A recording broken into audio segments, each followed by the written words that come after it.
What we do here is go back.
What we do here is go back.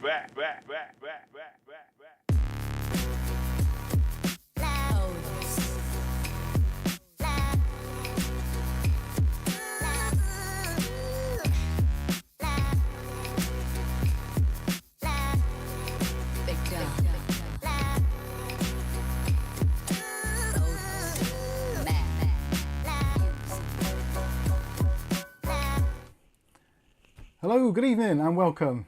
Mike here, Mike's Unboxing Reviews Now 2. I'm almost betting there's going to be an echo. So let me just try to see if I've left the microphone on or not. No, I think we're okay. Let us know in the chat if you can hear and or see us okay. And it's good to be back. We had a week off last week because we were at a family gathering for what would have been Kath's dad's birthday.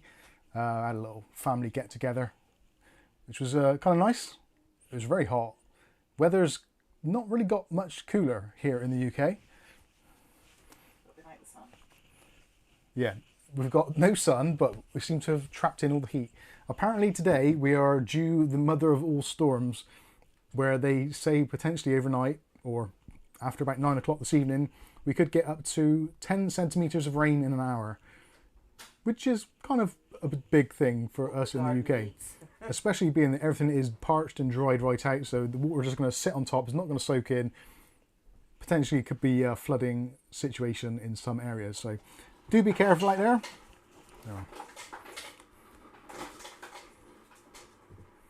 Hey Flame. That's our son. Unfortunately he has no respect or regard for streaming. Unless it's him. Unless it's him, of course. You finished now, George? He's all You're done. welcome. Excellent stuff. Right, so everything appears to be working that I can see. Although my mouse seems to be behaving erratically in the chat box window. So anyway, whatever. Let's make sure the overhead is working. Yeah, that seems to be absolutely fine. Stream desktop should be that one. Yep, that's good. And we go back to the main camera. So yeah, hopefully you're all good, well fed and watered and all that kind of stuff. It's still really warm in here. 25.3 degrees Celsius and 53% humidity, which is actually not too bad at all. Humidity has been getting a little bit higher recently, but apparently, yeah, the rain is due very shortly. Yeah, they've been saying it for ages that it's going to be like the weather's going to be terrible. I think that's what it is these days. The weather, the mainstream media has got very much like YouTube in thumbnails and clickbait. So it's like everything you see in the news is basically clickbait. It's like, oh my God, it's the end of the world weather. It's going to be 75 degrees Celsius in the shade. My weather app and Angel's weather app, so both iPhones, are different, even though they're in the same room. It's very strange. Anyway, good to see you. Good to see you all. I'm sorry if some of you are watching this and you're wondering why do I keep on looking over to the side. It's because I've got a monitor here on the side of the shot there. So this is basically the stream, all the stream information, the chat, etc. So yeah, if I'm looking over here, it's not because I got like some kind of autistic thing where I can't look you in the eye. It's just because I'm reading the chat. So I know there's some people that have been here for a long time, the likes of Aletta, Skystalker, and many others. I'm not going to name everybody, but yeah, hopefully you understand if I look across. I need to have a chat window somewhere here, like on one of those heads-up displays like in those fancy cars. Anyway, moving on from that. So, some of you have noticed as well, YouTube has started this thing now where if you interact on streams, there's like a leaderboard thing. So there's a top 10 and the top 3, I think, get a crown symbol by the side of their username. Yeah. I don't know how I feel about it, to be honest with you. It's yeah, a little bit of pointless, I think. It's nice, I guess, if people are making the effort and chatting, etc., dropping super chats or super stickers, then you rank up, but kind of like one of those pay to win situations. So yeah, don't worry too much about it. I'm not sure if I can actually remove it. Anyway, Dave Under says fancy cars like old BMW bangers. I should address this now. Every now and then, just to try and keep things a little bit fresh and just do things differently, and also so you can see what I do in my real life. I quite often do videos on other topics which aren't computer or technology related, such as doing repairs to cars. So, like anybody else, if there's a problem which I get stumped on or I'm not too sure, I look on YouTube, like most people do. And some things stump me, so I think, well, if it stumped me, then potentially it's going to stump other people and it could be useful, so I make a video on it. Long story short, we've got a really old BMW, well not really old, but it's Really old. 15 years now. It's a 2008 model 3 Series Tourer, or Estate, as otherwise known. It is in a little bit of a state. And whenever we do a video on the BMW, we've done a couple headlamp changes and stuff like that, or headlamp bulb changes and rear light changes, or I think we've done wiper blades as well. But anyway, whenever we do a video on it, so I do use them. who can afford a BMW? And it's like, it was a really cheap car. Now, I don't know what people pay for cars in other countries. I've got a pretty good idea what goes on in the UK. But the car itself, we bought it just before COVID kicked in, about a year before possibly, or a few months before. And I think we paid $2,400 for it. But we traded in our old car, which was also a BMW, against the value. So we paid, I think, about $1,700 for the car. So it's a 2008 318D, or 2-litre diesel. Yeah, £2,400 is basically what it's worth, which for a car these days isn't really a lot. I don't think personally, especially when you get people who drive Teslas and things like that, which are worth tens of thousands of pounds. I don't think we've ever spent over, I think the most expensive car I think we've ever had was 6,000, was it? The Safira? 5995, that was, wasn't it? I think. That was going back a bit, but yeah. That was only 2 years old. It was 2 years old at the time. Yeah, so the BMW isn't particularly expensive. In fact, there's a lot of other cars on the market which are considerably more expensive and not really any better. I like the car. It's been good. So Says, do anyway. you have the model with or without turn signals? The model has turn signals. We actually did a video on how to replace the indicator bulbs because they do go. I do use them. Yeah, Kath uses them. I use them as well. Just purely because I'm in a BMW. But thanks for that, Dutch Jan. Just ruin everyone else's jokes behind me. Aletta says that here, that's Ohio in the USA, says here BMWs are owned mostly by doctors and lawyers. See, that's really weird because when I've had a lot of BMWs over the years, and I used to be in the E46 forums, which an E36 forum as well, and most of the people in the E36 forums were Americans. Loads and loads of Americans, and all of them doing like transmission swaps and all kinds of modifications to it.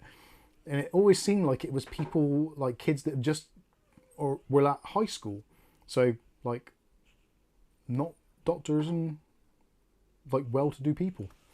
But anyway, I don't know.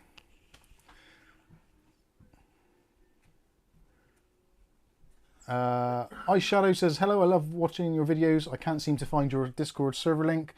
Well, we can remedy that. It will be in chat momentarily. And Viali says, is that the normal mouse you're using? No. The normal mouse that we used to use was part of a Logitech setup, which I've given to our daughter's boyfriend. We've got the old one back, which actually does seem to still work. What's that? That mouse. Yeah, this one is the Microsoft Ocean Waste mouse, Bluetooth, and about 3% ocean waste. that one seems a little bit better than the Logitech one. But anyway, yeah, so that is the Bluetooth Ocean Waste plastic mouse. About 3% on it. Yeah, it's a very low percent of ocean waste, but they made it look like it was made of crap.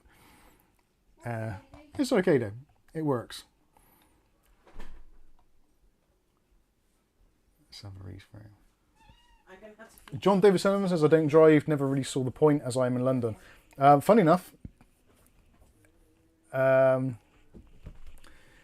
when we bought the car, we were using it a little bit more because Kath was working in a place about 5-6 miles away, so we were travelling to and from there now and then.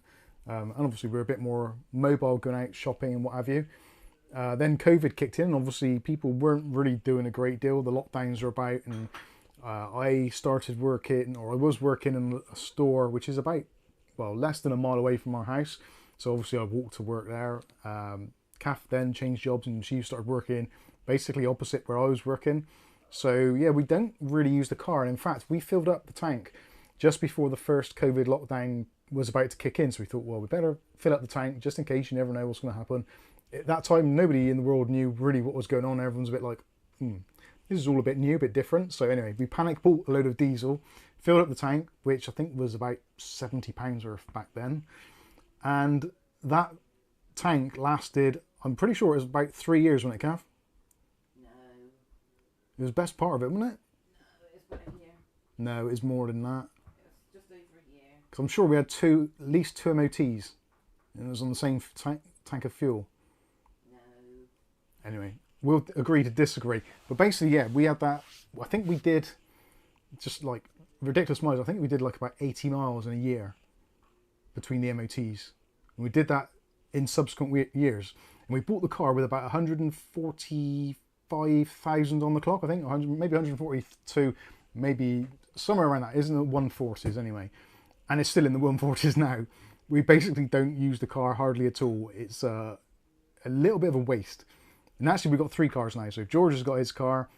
We just bought a car for Angel. And also we've got our car, which I guess at some point we'll probably sell 2 of them possibly and just get 1 car and just kind of share it because it's kind of pointless us having one. But anyway, there you go.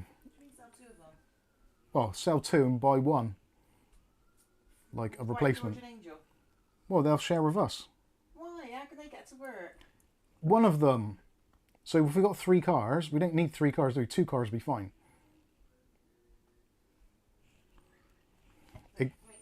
Ignore Kath, I'll explain it to her later. I wouldn't want to share my car with my parents. We might have to. Dutch Jan says, I don't drive much either, only 35,000 kilometers per year. Wow. I don't think I've ever driven 35,000 kilometers in a car, let alone in a year. Rick says, I've done 58 miles in 7 months in my car. Yeah, you're doing as well as us. We're probably a little bit ahead of that. Not much though. Matthew Day says, for anyone in the London transport area and 60 plus, get your 60 plus Oyster on Monday, £20. Prices go up to £35 on Tuesday. Everything's going up. Everything's getting more expensive. Doesn't it suck?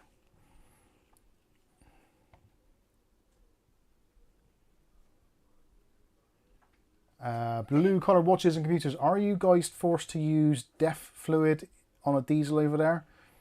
I'm not sure what DEF fluid is. Do you mean like AdBlue? There's, I think it's a certain, I think it's about 2010, maybe 2012. They started it. It was kind of almost mandatory.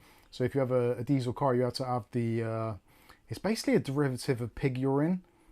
But what it does is it actually makes the diesel combustion, I think it makes it hotter. So it burns hotter, so it burns off more of the kind of contaminants or pollutants that will be in the combustion. I'm not too sure. Did you see Kev's question? No. What's your thoughts on the fractal Tera? Oh, I did. I was just about to read that, I think. That was... Where are we? Kev. Kev2427. Hey, hope everyone is well. What are your thoughts on the fractal Tera? Honestly, I don't know. I'm not even sure what a fractal Tera is. Let me have a look. Fractal... Oh my god, this keyboard is awful. Tera. Caps lock enabled. Ah, yeah, the fractal Tera. That would... I couldn't buy that. It would drive me insane. It's got those stupid slats down the side of it, which basically give you the most horrendous noises from your fans. So let me get the screen up so you can see what I'm looking at. Stream desktop. So there's the fractal Tera. So yeah, those slats on the side, they're absolutely horrendous for fan noise because they basically chop the fan blade noise. So it's almost like driving down the motorway and over the rumble strips. It's that sort of thing. A lot of people have complained about it. It's a shame because it's a really nice case. Personally, if I was going to get a case along the same lines as that sort of design, 100% the Thermaltake TR100. TR100. Let's have a look at that. I'll show you what that looks like. Stream desktop. So there we go. There's the TR100 mini tower chassis. It's got the similar sort of design, I guess, similar sort of footprint, but the actual layout and the spacing, the cooling, etc., is much better. The ventilation design, I believe, is superior, and also you've got it in all these funky colours. Now, obviously, Thermaltake have not told me to say this or paying me to say this in any way, shape or form, but it's a genuine thing. I've actually, the Hydrangea Blue we reviewed on the channel a while back, and yeah, it's great. Very little to complain about other than the fact that the LCD screen costs way too much money. But you've got all these nice colour options, which is kind of cool if they ever load. There we go. Like, how is that even mint strawberry? How does that even, like... What is even mint strawberry? I don't get it. The inside has got a little bit of pink on it. It's more like watermelon. Anyway, you get the idea. But yeah, nice chassis. I like that one a lot. So, that would be my choice personally. Obviously, as with anything, it's all down to personal preference. But yeah, I think I would probably go in that direction. JJ says, thank you for the MSI flash drive tutorial. Helped me a lot today for the first time builder. No worries, JJ. Happy days. Crymeat says, "G'day, Mike and Kath. How you doing? Good to see you." Kenny D says, "That's one of my favourite cases." Rick says, "Thermaltake and Thermalright seem to be everywhere in PC tech just lately, especially TT PSUs." Yeah, it's funny actually, because Thermalright, I'm not sure the exact thing that went on, but I'm pretty sure that Thermalright was basically kind of like an offshoot of people that work for Thermaltake and just wanted to go in a slightly different direction. So yeah, it's nice. I like Thermalright stuff a lot. I really do. I think it's fantastic. And in fact, in tonight's video, or stream rather, we are using Thermalright products, and also we're using Thermaltake products. So yeah, there is a lot to be said about that, definitely. Although Thermaltake power supplies are one thing which really kind of, it's a very mixed bag. Like the cheap ones are pretty awful, let's be fair. The mid-range ones are okay, and it seems the more expensive ones are the best ones. In terms of value for money and performance, the more expensive ones comparatively are better than their mid-range ones, if you compare various ones. It's strange, very strange. Eduardo Franco says, "Hello from Brazil. We love you guys." Thank you very much. We love you too. Arnold G says, "Build time." Yes, we should get on with that, because we've said hello, we've introduced everybody. Everybody is here, or at least anybody that matters is here. I shouldn't say that, because there's some people that can't make it. Who's what? Yeah, Mick Woods isn't here, sadly. Ugly Bob's still not here, sadly. And there's others.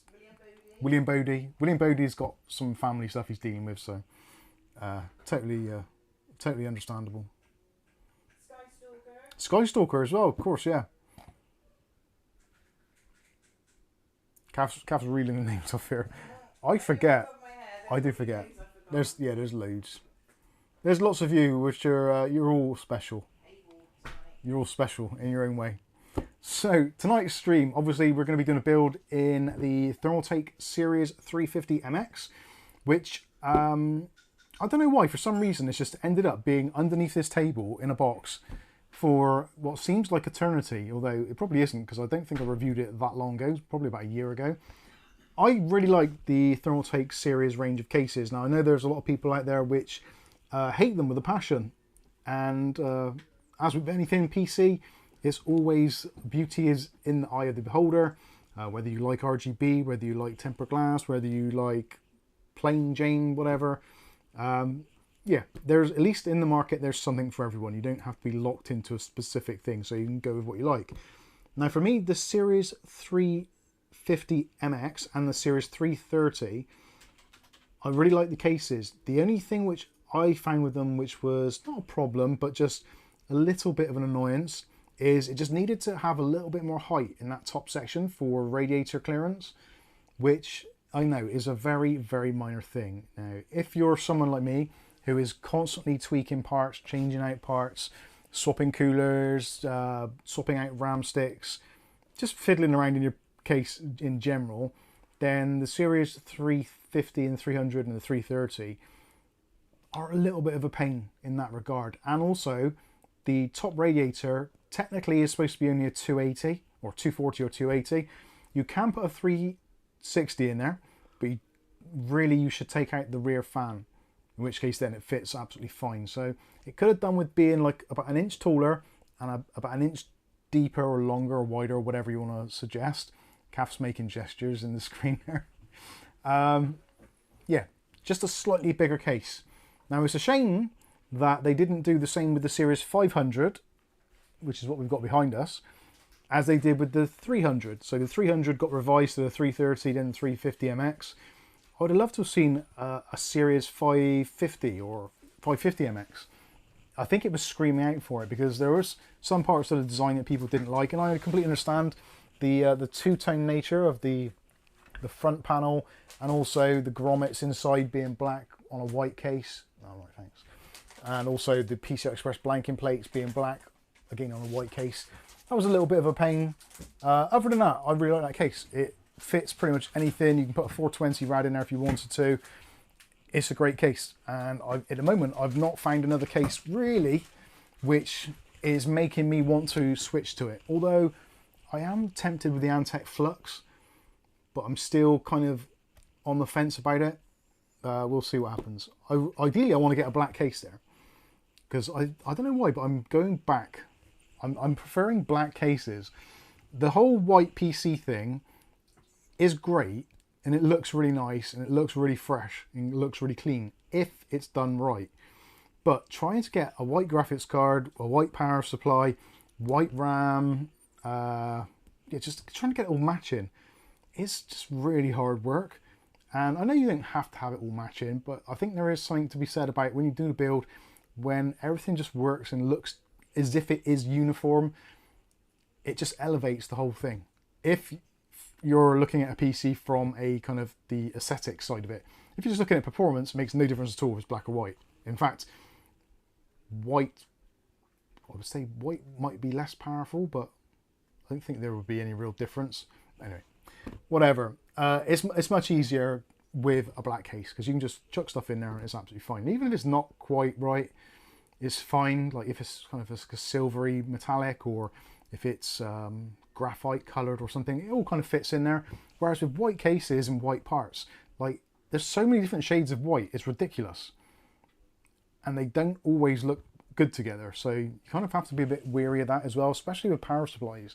Some of them tend to be kind of like a more kind of creamy white. Some of them tend to be a bluey white. It's hard to match. Anyway, it's just a pain. I wish they'd never started doing it. Dutch Jam. Mike, question, what about the Lian Li Vector V100R? My PC is currently in that at the moment. So I have done the swap on that. The video is out, I think, to possibly patrons and maybe members. I'm not entirely sure. Some people won't like the video for the Lian Li Vector because it's more of a... I didn't really want to just do like a plain Jane build in it. I just wanted to do the build, get it done, and kind of just go through the motions. And I ended up just doing like a montage type video. So it's me just building it up.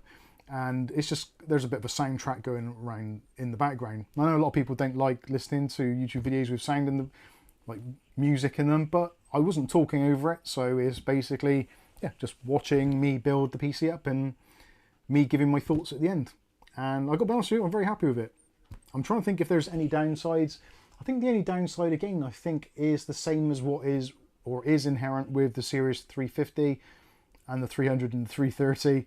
Is it could do with having a little bit more height to it, just so you don't have to kind of squeeze your fingers in to try and get hold of stuff. But no, that's it. Doesn't appear to. What does that say? Page unresponsive. Ah. Kaf's got an unresponsive page, and then it's crashed. She's had an oh snap moment. Anyway. I've already refreshed the page and I'm not doing anything. Viali says I watched the start and the end. There we go. Mark Berry says the weather's looking a bit iffy down in Dorset. Oh dear.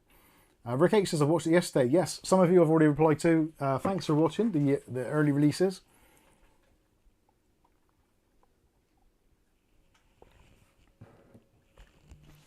Matthew Day says, so what matches a pink or green case? That is very true. In fairness to Thermaltake, they have tried to make the effort. So they have made the fans, the radiators, the AIOs, and some of the power supplies in some of those colours. It's very much, it's kind of thing, with that sort of case, it's very much mix and match. I've seen some yellow cases. Yellow cases work well with black components. And most of the other colours, like if you go with, say, for instance, one of the kind of the paler blue colours for cases, they look good with the white parts inside. Those work quite well, I think.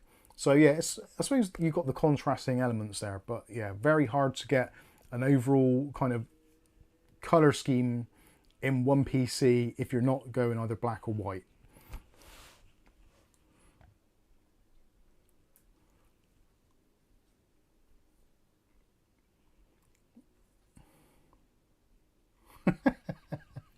I like that. Aletta says, I've owned two Lian Li cases. They're both in the closet now. And then David comes back with Aletta Dion gay Lian Li cases. In the closet, being gay. Don't. Yeah. I find it funny. Dutch John. Question, where can I see that video of Lian Li Vector V case swap montage? You could go over to Rumble. I'll put a link in the chat. Oh. I'm pretty sure it's on Rumble already. I could just... No, I don't think it is. You haven't been uploading them, have you? Yeah.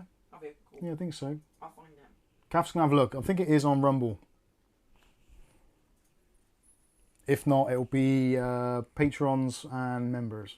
I'm pretty sure I did upload it to Rumble. It's out at members, we've all been telling you. Yeah, I know, I heard. So patrons can't watch it, can they? Because it's gone to members. Ah, right, yeah, sorry, yeah. Is there, isn't it? Did it about a week ago.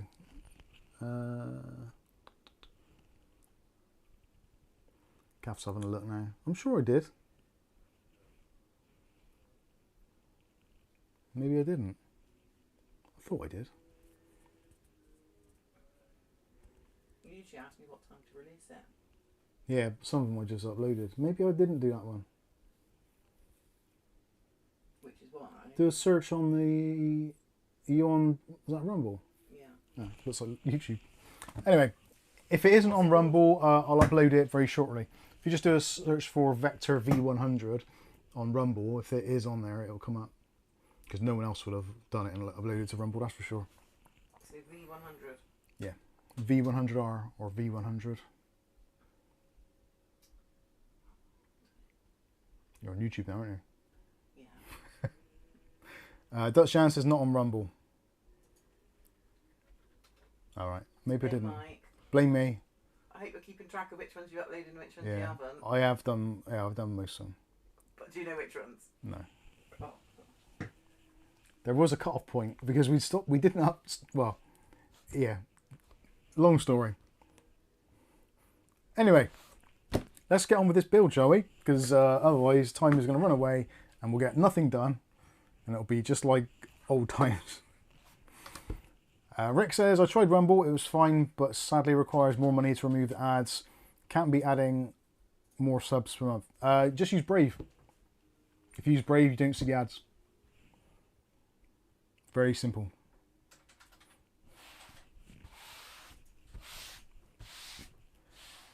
Dutch Chance has found it on Patreon. There you go. Yeah, if we haven't done it, we'll try and upload it. Or I'll either try and upload it now if we can. Kath might be able to upload it. I can't upload it, can I? Because it's not in the folder yet, is it? Yeah, it's in the old content folder. Yeah. Oh, I thought you put it over all at once. No, I do it every day. As soon as the video's done, uploaded, I transfer it over. Because all the ones that we had were all... Right, all the ones that we had were all, what's it called, weren't they? Dave Vendro says you have to be brave using Brave. To be honest with you, I don't use Brave very often, but if I'm going to be watching any sort of long form content, like a video which is more than a few minutes long, I do tend to use Brave because, well, I'm not going to say the obvious because YouTube are always listening, but it does, yeah, it does kind of make it easier.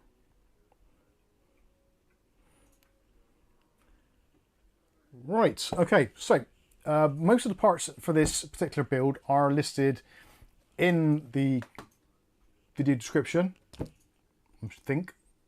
There might be some changes we make along the way. I've got a few kind of predicaments. So for tonight's stream, I'm going to be using the Intel Arc B580. But I've actually won a eBay auction today for a RX 6800 16 gig, which, because we're using an MSI motherboard, and it's also AMD, I might go with that instead. I think the 6800X, the 6800 is going to be nicer in that case, but I don't know whether it's going to be too big for the case, which is something which I didn't consider because this was all kind of last minute on the other graphics card as regard to what I was doing with this. So potentially it might stick with the Arc. I'm thinking in terms of resale value or the resaleability of the PC after it's built. I think the Radeon card is going to have the definite edge. In terms of pricing, Intel Arc cost me $270, I think, roughly. They've dropped like a stone, haven't they, recently? I've seen the Intel Arc now for like $220, $229. So It's coming down, and in fact there was a special offer at, I think it was Overclockers, £199 for a B grade one. So it basically means it's been installed in someone's computer and then they change their mind, sort of thing, realistically, or the box is damaged. 200 quid. That's a lot of graphics card. And actually the Intel Arc B580, in case any of you are wondering, in quite a few games it is actually almost identical, if not slightly better, than the RX 6800, which is kind of weird. But then in some titles it lags really far behind. It's such a shame that Intel don't get their shit together and actually work out the drivers for the graphics card, because it's got the potential to be like a really, really good card. And it's very frustrating to see a huge piece of silicon kind of just going to waste, where they just cannot get the drivers programmed for it correctly, or to get it so that it's supported more so. Like if you look for first party titles which are actually supporting Intel Arc, I think there's like 2, maybe 3. So there's like the Robocop game, Rogue City, and I think there's like some weird indie game. So you know, you think how many first party games there are from AMD and NVIDIA? There's lots. Anyway, moving on. So potentially, yeah, the graphics card may change. The CPU cooler as well. I'm in two minds about this, because the 5600 doesn't really require much cooling. So I've got the Royal Knight 120, which will fill up quite a lot of the space in there, which is kind of nice. But I'm also contemplating just putting in the old Noctua NH12U, or NHU12S rather. Because I've had that cooler here for so long, and it's beige, but I don't know whether that's going to make it so that if people reading an advert, if it says it's got a Noctua CPU cooler, is that going to attract buyers, or is that going to possibly put them off because it's the wrong colour and they're like, oh, I liked it, but the fan's beige. Of course, I can put a black fan on, but the whole point of having a Noctua cooler is that you stick with the Noctua colours, I think, really. So I don't know. Let me know what you think. Born Joker says the 6800 will make a perfect match. I think it will, personally. Crime Heat says, hi Mike, you're literally the only other person other than myself that says brave. Finally, someone else knows.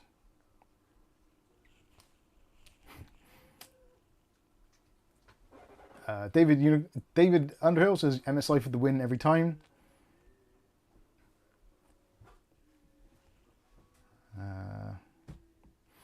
Rick says the Royal Knight is more for 8 to 16 core thread chips and above, in my opinion. I think you're probably right, yeah. But what other cooler can I use? I've not really got a massive arrangement of coolers.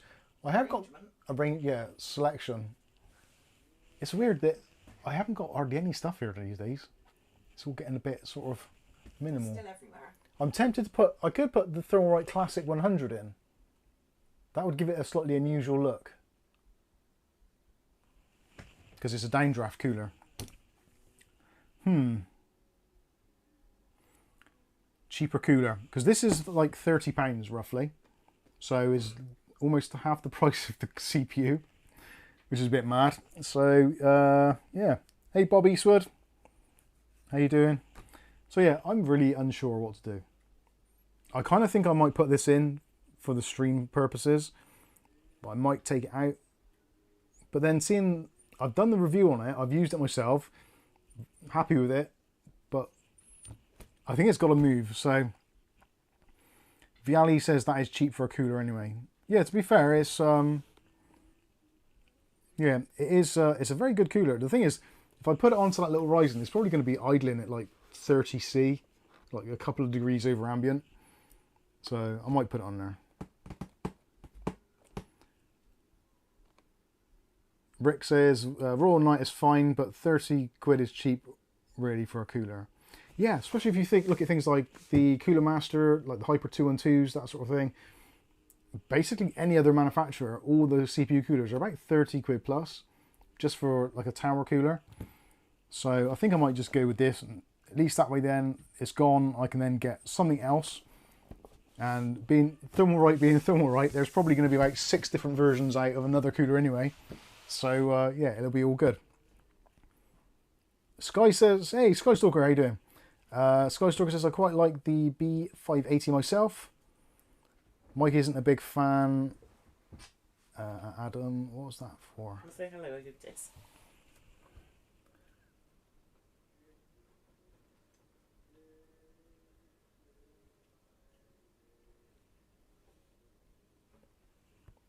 I didn't see what Adam said. I'm trying to read up through there. Oh yeah, there we go. Adam says, got the B580 Arc Intel for daughter's build, perfect 1440p, best option for $250. I'm not sure if it is. It's a good card and it has got the potential to be a fantastic card, but the trouble is there's so many games where the performance goes from like extremes, and you don't really want to buy a graphics card with the thought of like, if you get into a certain game, that then becomes your kind of like your real concentration point for the next however many weeks, months, days, whatever. To have it performing badly or worse than it could do is a real shame. But yeah, I do like the Intel Arc cards, and I really, really, really want them to do well because we need the extra competition. But with Intel's current marketing and also the management team and the kind of the flips and changes, they're worse than the British government. It's like they make a decision, they do something, people get upset about it, so they do something different. Then the people get upset because they've done something different, and they flip back again. And it's like all this flip-flopping all the time. And it'd be nice if Intel just said, right, okay, yes, we are going to be doing Intel Arc graphics cards. We are going to see them through till 5 years time, 10 years time, whatever. It's definitely on our roadmap, and we don't intend to change that. Whereas at the moment, they're kind of cancelling products left, right and centre. And being that Intel Arc arguably is making basically no money at all, it wouldn't surprise me if they can the project altogether, which would be an absolutely horrific shame. And also, if you look at the kind of the parties that are making Intel Arc graphics cards, they're not exactly kind of companies that are shifting lots and lots of product. Like, I think there's 2 of the companies that are doing Intel cards, and they're basically owned by the same company anyway, which is Sparkle and what was the other one? I can't think of the other one, but there's like, if you look on Intel's thing, there's like a page, there's like 6 or 7 companies which are making the graphics cards, but like 2 or 3 of those companies are owned by the same company anyway.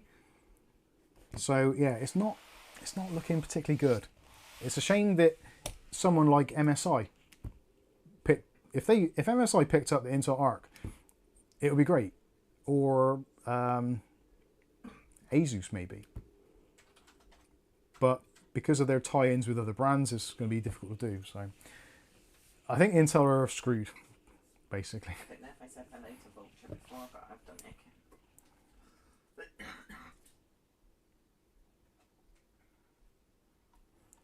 Let's have a look through.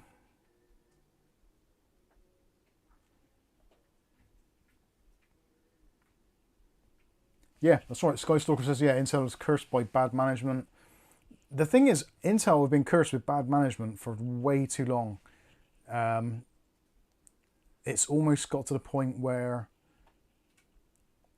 it's hard to see Intel recovering from where they are for at least a good few years. Processor-wise and GPU-wise, basically the whole company, they got far, far too reliant on being dominant in the kind of the late 90s, early 2000s, and basically it's just stagnated as a company. And now that there's actually some genuine competition from AMD, Intel just don't know what to do because they're not in a position, or they're not used to making those quick turnarounds. It's like a massive juggernaut, and trying to get anything done takes so long. It's like the difference between AMD being almost like a speedboat and Intel being like one of those big boats that carry the containers across the ocean that have got like start braking about 3 miles out. They're just slow and lumbering along, and Intel just can't afford to be like that. They need to be able to react quickly to changes in the market. They've already fluffed up AI. They've fluffed up processors effectively, and they're about to fluff up GPUs, I think, personally, which is a real shame. And saying that, I'm still likely to buy an Intel 265K probably next week. But that's another story. Anyway, let's get on with this. Case-wise, I'll quickly show the case. Some of you, or most of you, have probably seen it already. So this is the Ceres 350MX. I've got the box and all that for it. It is down there on the side. So nice case, nice, relatively compact as well. And you've got a nice complement of USB 3 and USB Type-C connectors. Loads of ventilation, filtration, etc. I do like the two fans at the front. I do like that look. And the filtration on here is excellent. I had, like, this room is awful for dust and for cat hairs and all that kind of stuff. And I got it out of the box earlier. I did actually use this as my daily driver for a good few months. And I got it out of the box and I was like, oh, it looks basically pristine.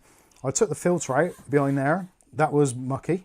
But inside was basically like a shiny pin. And I don't remember cleaning it before I put it in the box. I thought I just took it out, chucked it in there and thought, right, move on.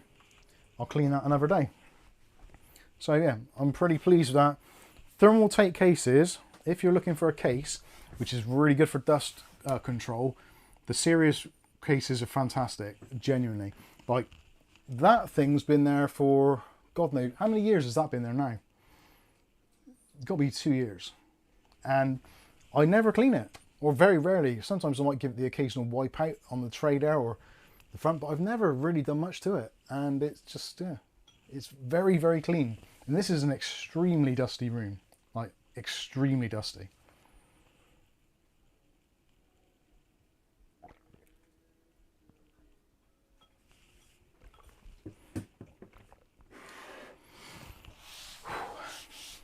Nick Barnes says, totally agree, love my Ceres 300. Yeah. Thermaltake cases, given their due, like, for the money, they're excellent. Now, not everybody might appreciate the look, the layout, etc. But in terms of the physical build quality and also the filtration, yeah. I don't think there's another case manufacturer who comes even close. Genuinely. Lian Li, I would say, arguably, are probably one of the closest. But they still struggle with filtration, which is a real shame because Lian Li cases are excellent, but filtration is a problem. Right.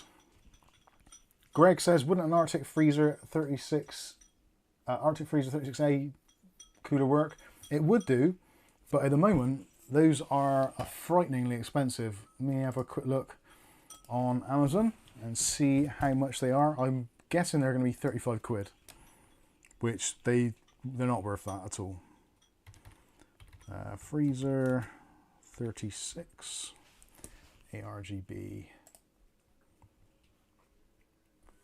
Ouch. £44, currently reduced to £39. It isn't worth £39. In any way of thinking, it is not worth that. Arctic is another one of those companies. They've gone like very much like Noctua, where they're starting to believe their own hype a little bit, and they're just massively, well, either they're getting really bad deals on the parts they're using, so they have to put the prices up, or they just feel that they can put the prices up and it's absolutely fine, which it absolutely isn't.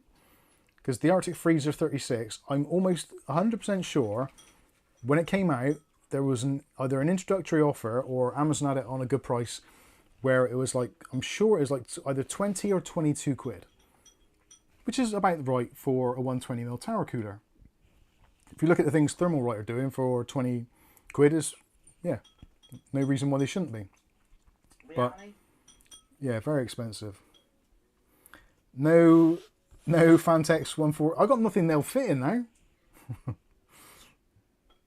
I'm actually saying that Fantex 140 fans, I could put them in there, couldn't I? Oh no, I couldn't. This is 120s.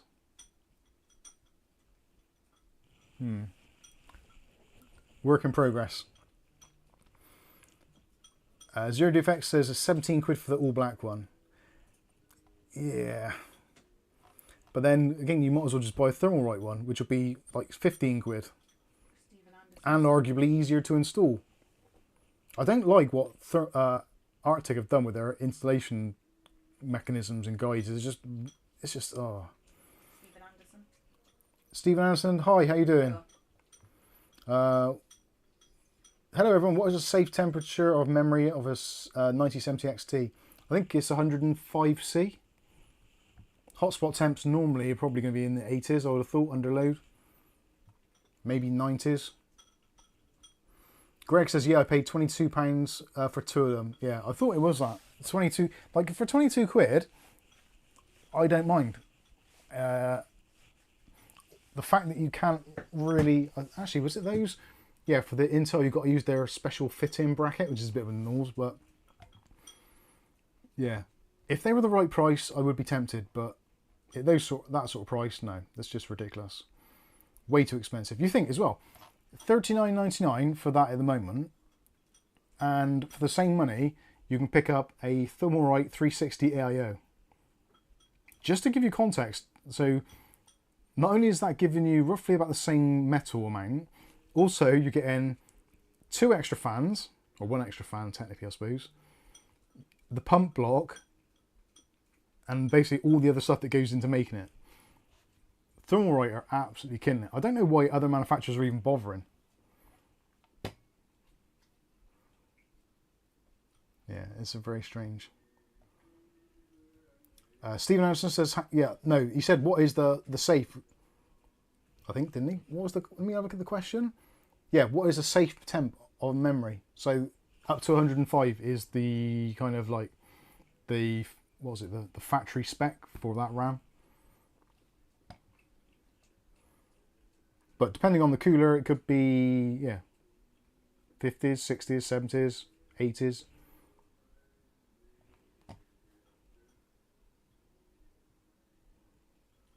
Matthew Day says, for the price of an Arctic single tower, you get a Thermalright twin tower. Yeah, it's bizarre. And it's not as if, like, I'd imagine the raw components for both of their coolers come from probably the same places. Yes, bizarre. Anyway, let's get on with building this PC. Stretch over for the parts. So, we'll start off with the motherboard. Kev says, are Thermalright AIOs actually good though? Seems too good to be true. Yeah, I've got one in my video editing PC over there. I've got the black version, the Aqua Elite V3. I did have the Frozen Warframe, which was sent in by Andy Archer. God bless him. It was very kind of him. That well, not unfortunately, that actually I've sold in a PC, so sorry, can't keep it all. Yeah, that was actually one of the selling points of the PC. The person who bought it was like, oh, that LCD screen on the cooler is ace. Yeah, surprisingly as well, it's considerably cheaper than any of the other options on the market and works generally as good as. So yeah, Aqua Elite is excellent. For the sake of $39.99 I think they are at the moment for the Aqua Elite V3, either in black or white on Amazon. Like for 40 quid, they're excellent. And I've currently got mine in there cooling my 7900X, which for some reason is just an absolute bastard to keep cool. I guess because it's an X range and it's AMD and they like to idle high anyway. But yeah, it does a fantastic job on there. I'm very pleased with it. For 40 quid, you can't go wrong. Bob says, have you had dealings with this Montech King 95? No, I haven't. Sorry. Lots of people have said, what about the King 95? I personally don't like the King 95. I don't like the wraparound glass. Don't know why, it just reminds me way too much of a proper fish tank. I like to have nice, clean lines and edges, if I can. But a lot of people like it, and a lot of people have sworn by it and said it's very good, so yeah, go. Hey Scott, how you doing? Born Joker says, if you're using an MSI motherboard, you can get an MSI AIO for like 60 bucks. Yeah, that's not too bad.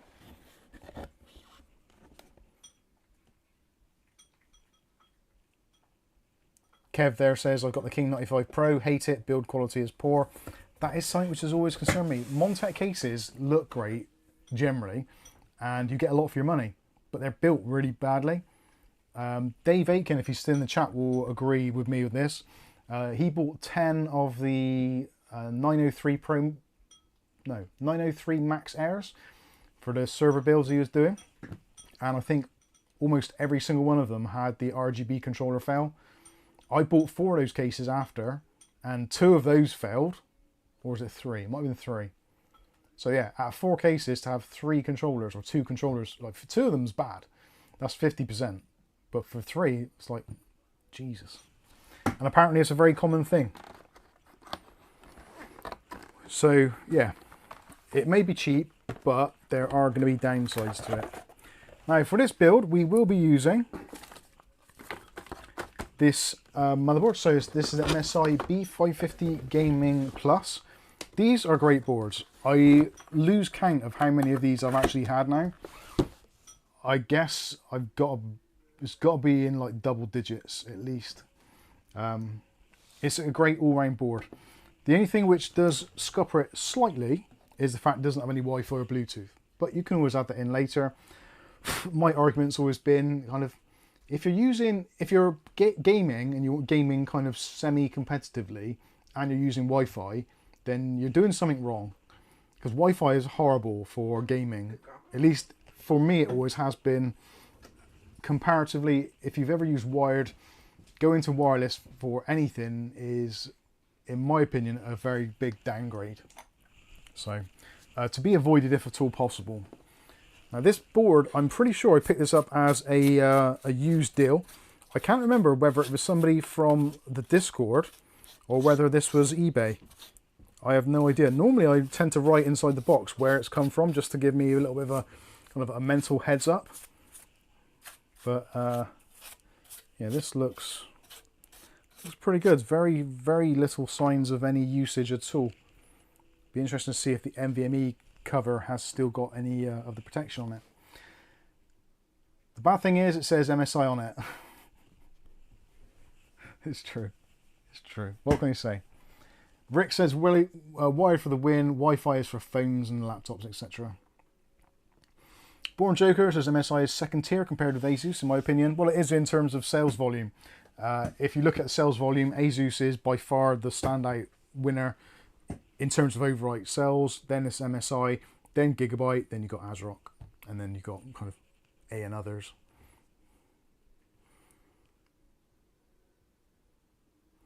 Bob Eastwood says, the last time I built a PC from scratch was 2012, so any advice is very welcome. Well, I don't know if you'll learn much from us, but you never know. Processor, very important piece of the kit. The processor, this is a Ryzen 5 5600. You can pick these up on Amazon pretty much all day long for about 80 quid these days. I didn't want to pay 80 quid, so I got this one from AliExpress. It's an OEM, as you can see, so in terms of warranty and all that kind of stuff, you're basically, yeah, good luck with that. But it was a lot cheaper. So I think I paid, I normally write it down on here, but I didn't write it down. I'm pretty sure this was about under £60. So a pretty significant saving of about £20 to £25, depending on where you're buying from. So if you're going to be getting one of those, I would strongly suggest, if you're looking for AMD processors, always, before you pull the trigger, have a look on AliExpress. Now, I know there's some of you don't like buying on AliExpress, and if you don't, I totally understand. Kev may have sold you that board. Was it Kev? I think it might have been Kev, actually. Yeah, I think it was you, Kev. It better work. That's all I can say. If not, I'm going to hold you personally responsible. So I don't think I've checked this yet. It'll be fine, I'm sure. Skystalker says, I'm partial to MSI myself. I don't like paying Asus tax. I'll be honest with you, given the choice, I would have every single PC here with an MSI motherboard.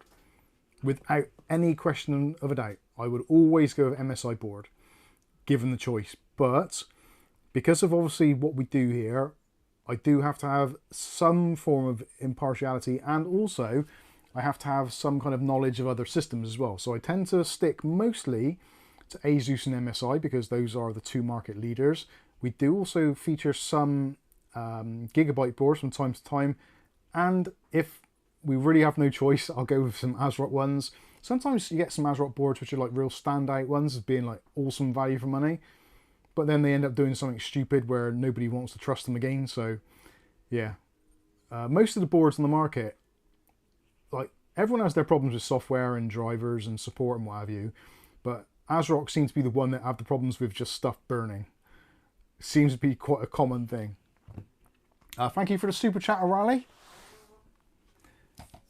See, that's how you end up getting your #1 crown.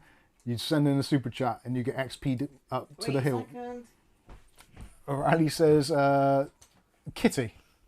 Was there a Kitty? It was Candy. Candy Kitty. Otis to start with, and then Bless Candy. You. Stephen OBG says, I bought 3 CPUs, 2 DDR5 RAM kits, an IO shield from AliExpress, no problems, first class service. I've got to be honest with you, I'm becoming a lot more trusting of AliExpress than I have been in the past. They seem to have improved their game quite considerably, and I'm just trying to think of the last time I had a problem with something from AliExpress, and I am really struggling to think when it was. So that is generally a good sign. Talking of AliExpress, other components we're going to be using on this, so I'm going to go with the Orico M.2 NVMe drive. This is their IG740 Pro. This is PCI Express Gen 4x4. It's a TLC drive rather than being QLC. I would suggest, if you can, like obviously this isn't the rule, but if you can, try and get M.2 drives which are TLC rather than QLC. QLC drives generally will be cheaper. You get more for your money, but they generally have a much higher or a lower wear limit, I would say. So they're going to have less life to them, and they generally tend to be slower, and potentially as well, if you're writing larger files to them, they will slow down quicker, even if they've got onboard cache, which generally QLC drives won't. TLC drives that don't have cache would be preferable, but a lot of the times now they use host buffer memory, which is fine. So it'll use like 32 megabytes, I think it is, of the memory from your system just as a buffer. But most TLC drives use like a pseudo SLC cache as well. So the kind of part of the drive is reserved for SLC caching, which makes it almost undetectable to most people if it's a DRAM cache drive or not. So yeah, these at the moment get my seal of approval up to 7,400 megabytes per second read speed, write speed somewhere around about the 7,000. So still a very quick drive for what it is. Comes with, I believe, is a 3 or 5 year warranty. I think it's a 3, but I could be wrong. It's either 3 or 5 years. I can't remember now. Can't even see it on there. The writing is so damn small. Yeah, I think it's either 120 terabytes written. Regardless, it's got a reasonable warranty. These at the moment on, I don't think it's actually on there. These at the moment on Amazon.co.uk are currently retailing for, I think it's about £46, maybe £47 last time I looked. There's a voucher on there as well, so potentially if you go from the links in the video description, it might go to the right place. But yeah, for under £50 for any drive which reads and writes over 7,000 megabytes per second, gets the seal of approval in my books.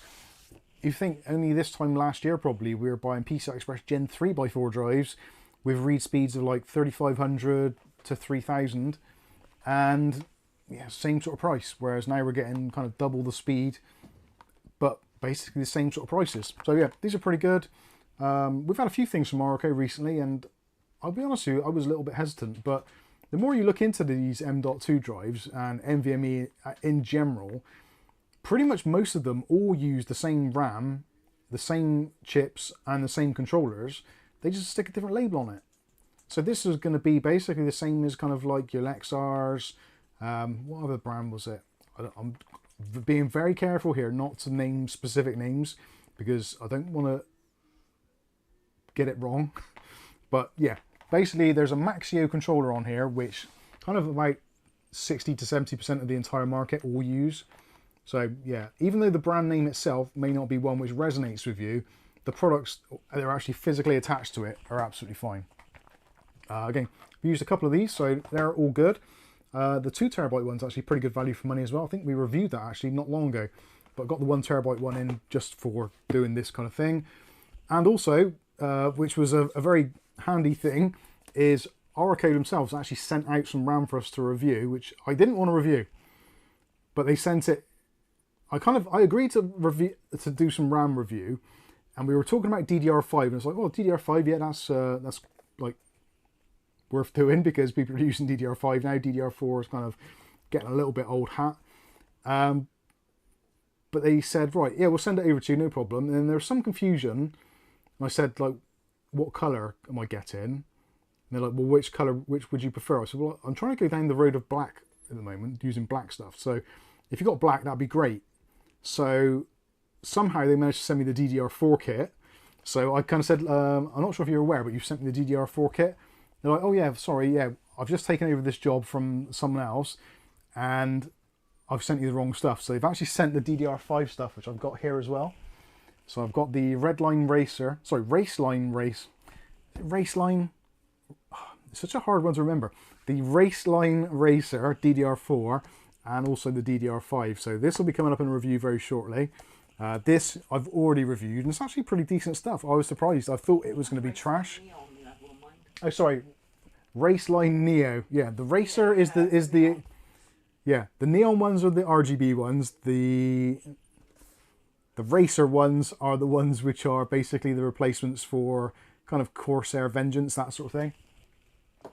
Like the LPX type stuff. Whew. Thanks for pointing out. So anyway, yeah, this stuff is very good. Performs above what it should do actually. This is DDR4 3200 CL16 32 gig kit and pretty decently priced as well. I think it's about £60, whereas the 16 gig kit is like about £29, which is basically what DDR4 RAM is for kind of most of the budget brands. So yeah, pretty happy. And it uses SK Hynix RAM. So like SK Hynix RAM, did anyone ever really regret buying SK Hynix recently? Dutch Jam. Unlikely. He didn't regret it, but no. good question. Mike, will the Lexar play 2822? Okay. What, the Lexar play? What spec is that? I've not seen that one. I was looking today actually. There was a Lexar NQ790, I think. And I was looking at that today and I was a little bit and ahhing about it. That was quite a good price as well.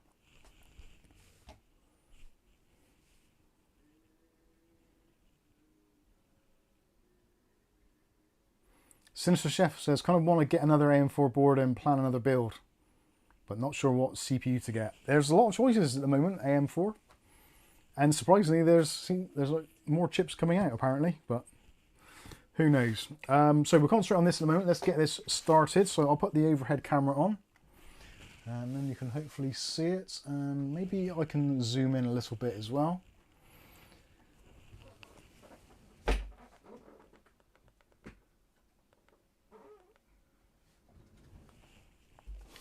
We'll let the auto exposure go nuts for a bit. So, what should we do first? Let's do the CPU, because that's kind of nice and easy to do. So, CPU, this has got a factory seal on it. So, it's never been used before. And this is, like I said, the Ryzen 5 5600. Do you expect a reply back from Dutch Jam? Possibly, yeah. Lexar Play with Lexar Play. Right, I'll have a look at that one. God, this has been a while. It goes in that way, doesn't it? Yes. So if you ever forget which way round your CPU goes, generally if you look at the actual socket where the writing is there, the writing there should match up the same orientation as whatever's on the processor. So Upside down there, yeah? yeah, kind of upside down. So if I spin it round, you see there it says socket AM4 at the top, and you can read that on there. There's actually some extra marking on the CPU as well, which I've never noticed before. So that's the CPU done. So let's get on and do, is that actually in focus at all or even visible? You can't see the writing on that thing above the CPU. Is it out of focus or not? I can't see. Yeah, the auto gain's going nuts, isn't it?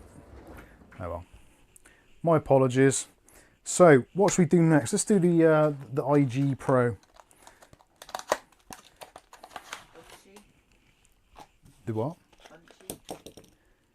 Gen 3 SSD speed. Yeah, Gen 3 speeds are still fine. To be honest with you, most people, realistically, you probably never notice the difference between a SATA-based M.2 and NVMe. It's all like bragging rights and bigger number better. But the reality is, because the market and the way it's going at the moment, the more kind of the faster drives are basically the same price as the cheaper ones anyway. So it kind of makes sense just to go for the faster ones because they're, well, the same price. I wonder what's going on there. The box is sticking out at me. Right. So we've got to take out our screw here. I think I must have put that in as an aftermarket screw because it doesn't match up very well. And NVMe drives, if you notice, there is a little bit of a notch. So if you look at the actual M.2, normally there's a notch as well. So you kind of get it on a kind of like a 10 to 15 degree angle to the slot and then just wiggle it in. And you should find it's kind of self-supporting when you put them in. And then what you want to do is to get your screw ready on your screwdriver. Push your drive down so it matches up with the M.2 mounting riser. And do the screw up. Now you don't have to do it up too tightly, so just loosely. Just until you feel it start to bite, and then that's absolutely fine. All you're wanting is for it to not wobble around. It doesn't have to be like torqued down or anything. And let's have a look. As this, I'm trying to work out if that's got any sort of, no, I thought that might have a cover on it. Now what I often tend to do, oh crap, where did that go? There. What I tend to do, especially on these drives, if you look at where this drive's going to mount, so if you match up the holes with where it's going to screw back in, so most of this thermal pad here is completely like wasted, it's useless, and all it's going to do is going to get gummed up in the screw or just get mangled up there. So what I tend to do is get a penknife or just a sharp blade of some sort. You can just rip it off if you want to, but the hot parts of the drives kind of end here. So you can quite easily just get a mark around about there, put a slice down it, and then you can peel this bit off. Why? Because it just gets mucky and goes into places where it shouldn't all be. Oh, I've actually made it more mucky.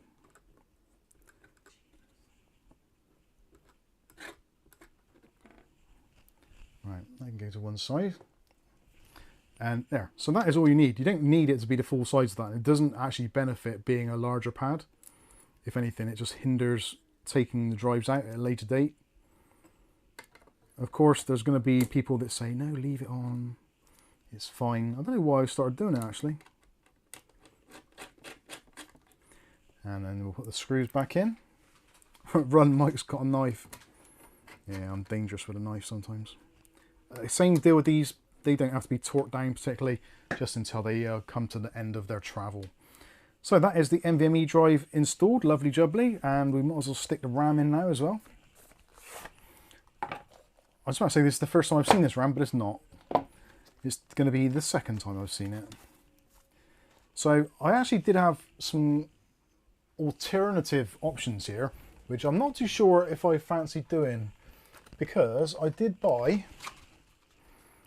2 packs of, or very similar packs of Kingston Fury, which hopefully you can just about see there, which I'm tempted to go with 4 sticks, but I don't know, because 4 sticks of RAM, always going to be a little bit of a kerfuffle. So what I think I'm going to do is keep those, because they're actually quite handy. And I've also got another 32 gig kit somewhere anyway knocking around, so it's not like I haven't got a 32 gig kit somewhere. So, and actually I really like the look of these.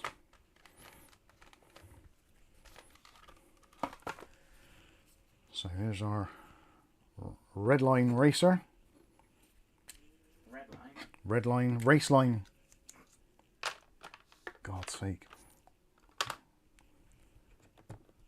we'll open up the two jewels. DDR4, you've got a slight offset for the pin on the board, so let's get that in and actually put them both in at the same time. You're doing 4 sticks. No, I was thinking about it, but They're saying don't do 4 sticks. yeah, I think 4 sticks is a mistake. Look at this, it's all looking very stealthy.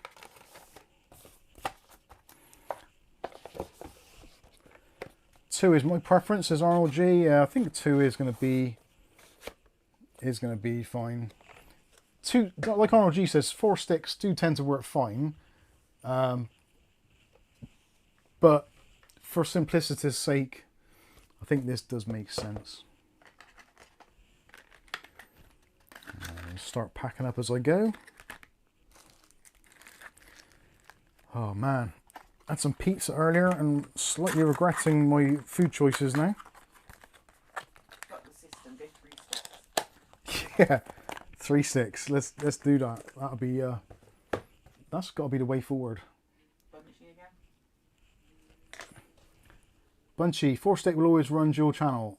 Yeah, just because you've got an extra 2 sticks and you've got all the extra metal contacts and all the traces, the memory controller is actually on the processor. So it'll want to do dual channel, but by putting in 4 sticks, you're effectively doing dual channel. So you're basically making it so that it has to send the electrical signal to 4 sticks rather than 2, which if the memory controller isn't quite strong enough, it will have to either reduce the frequency you send to the RAM to get a stable signal, or you have to add voltage to the actual memory controller to give it that extra signal strength, much like a Wi-Fi booster. So if you imagine you've got Wi-Fi in your house, which I guess most of you have, if you've got just a single Wi-Fi router, you send it to a certain area and the signal dies off, then you get a repeater to make the signal stronger. This effectively is what adding more voltage does to the memory controller. It just increases the amount of voltage the memory controller can put out to the RAM sticks.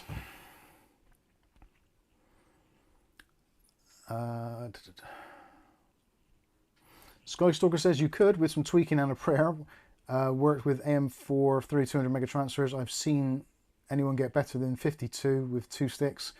6000 is best.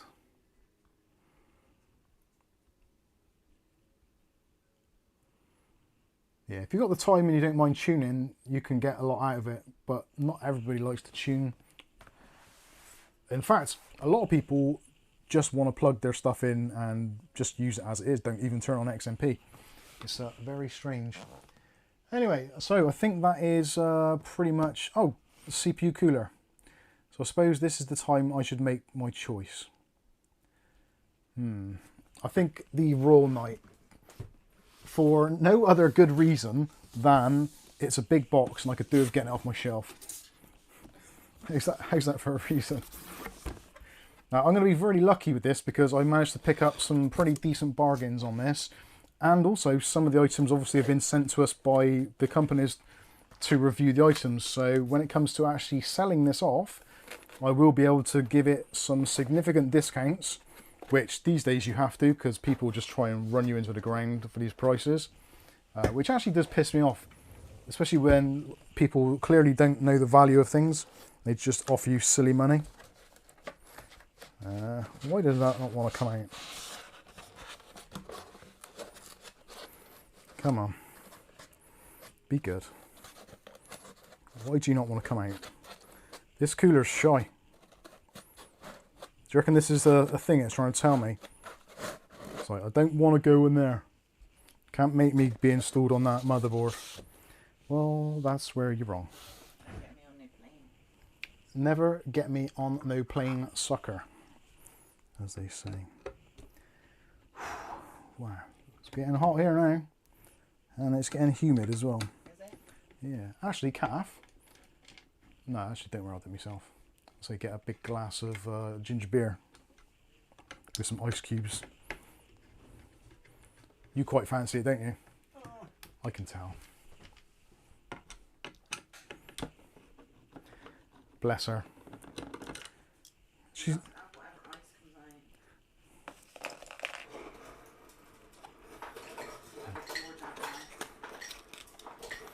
out. Right, let's see, what do we need here?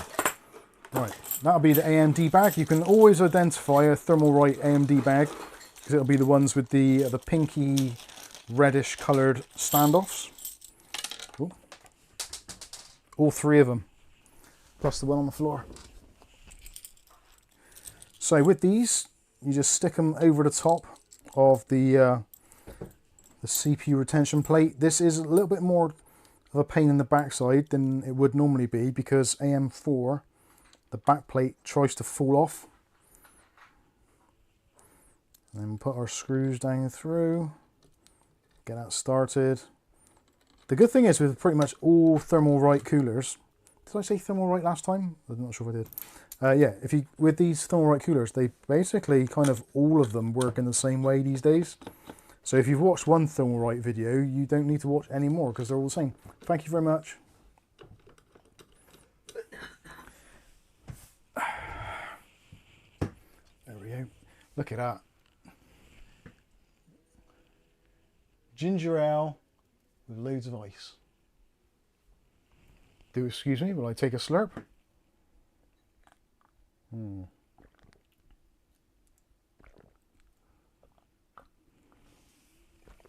Oh my god, that's good. I do like ginger beer. Ginger ale, whatever the hell. What's the difference between ginger beer and ginger ale? Alcohol or not? Oh, no, I don't think so. I don't think you can get alcoholic ginger beer. Well, you probably can do. I think originally it'd be fermented, which would be alcohol, wouldn't it? Yeah. I'm just going to check, make sure the back plate is flush all the way around. Yes, it does appear to be. And then we'll do the final torquing. It's just your jive torquing. That's so good. Aletta says ginger ale with ice. I prefer it at room temperature. No. No. Nice and cool.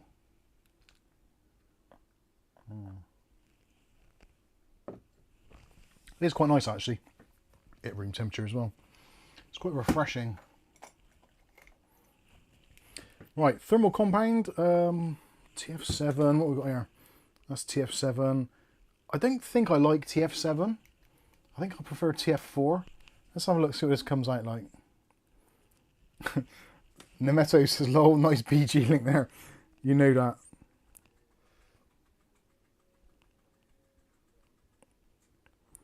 Actually, that TF7's not too bad. Oh, actually, no. It is horrible. I think that's way too much. But it comes free, so like I care.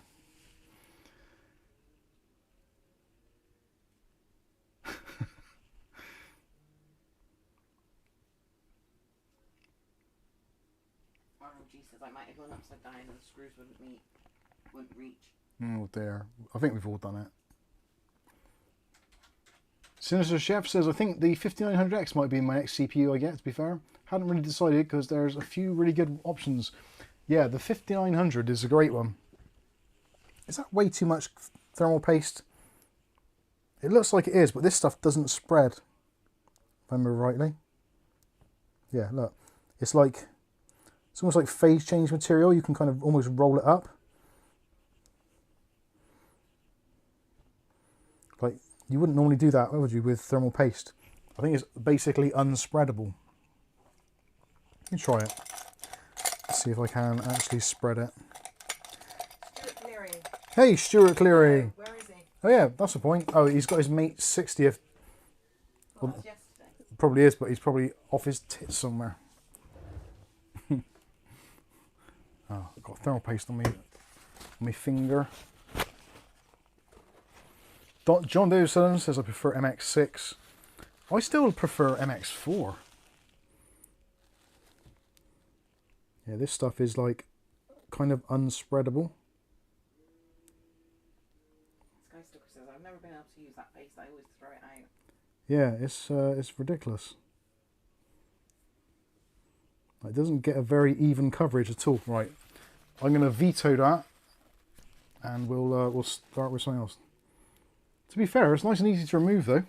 It'll spread when it's smooshed, I suspect. It probably will do, but Cold butter on toast. no, it's worse than that. This is more like hot glue gun glue, cold, or just like clay. But isn't that like the same as cold butter on toast? Maybe. Yeah, Rick H says I stopped using TF7 and went to TF4. TF4, like TF7 gets good results.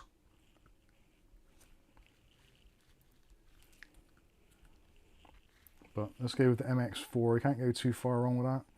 I have got some TF4 somewhere. I've got to use that. That'll do.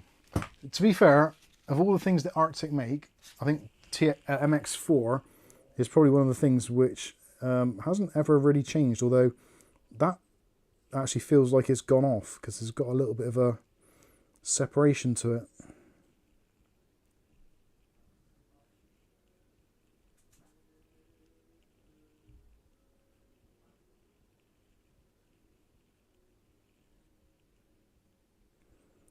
Oh yeah. Oh dear. Right. See if I can get some down there.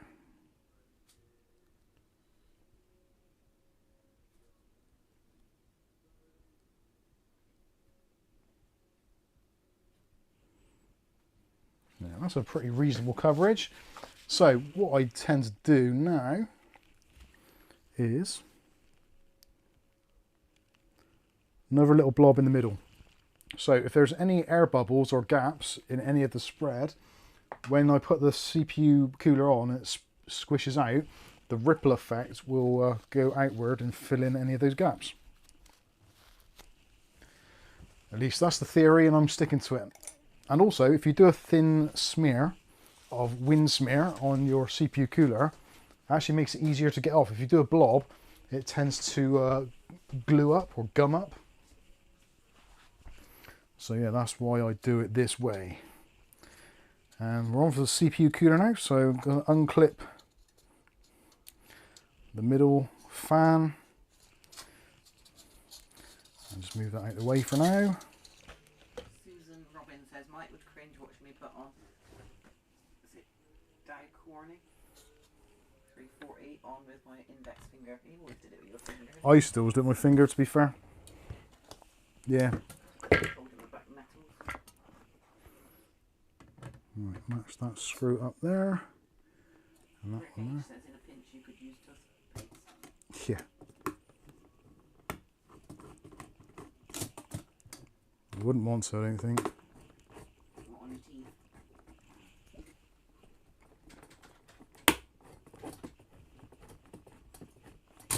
And do a couple of turns each side.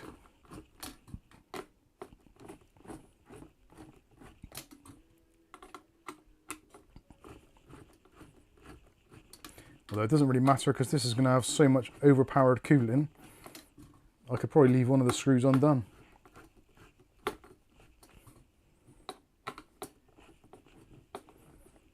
The cooler needs to be black. Well, it kind of is. Once you've got the fans in, you can't really see much of the silver over, apart from at the back.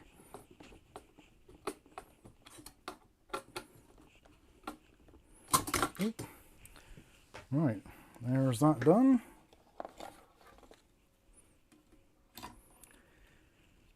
And where is that there? So I'll run that down through there and try and get it level. 42. There, I think that's looking pretty nice. And then we just take the cables and route those up through.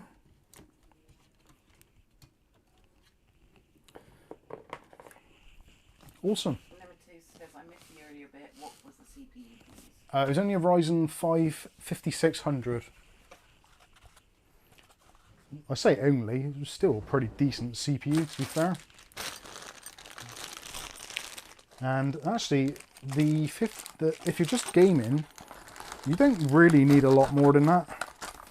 You're probably better off paying more for your GPU than you are your CPU to a certain point. Which again, no doubt someone else will disagree with that. Did they make thermal in it? No. Did they make thermal wrong? They got a thermal give.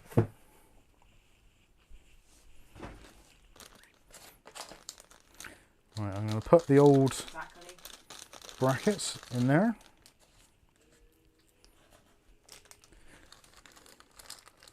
Exactly. Depends on the game. A lot of games are now very CPU dependent. I don't know about a lot of games. And like, yeah, they are CPU dependent, but not many of them need more than 6 cores or 12 threads. Like, yeah, if it was a 4-core processor, I would say, yeah, definitely that's not a great idea. But 6 cores, 12 threads, you think Intel have just gone to having removed hyperthreading, so that reduces effectively the core count for like all of their processors almost, and they still run AAA games okay. I was about to say they run them fine, but again, people could argue that they're not really doing that great at the moment. Oh dear, right. So I think that is pretty much it for that part. Let's move some of my stuff around here, make some room. And let's go back to the main camera. Hello.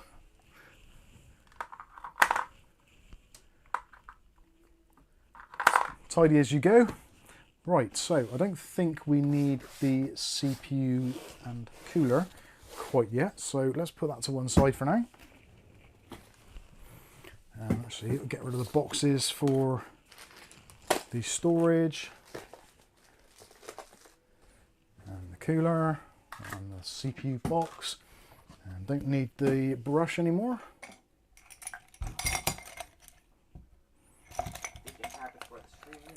Did my hair earlier. Paint it on.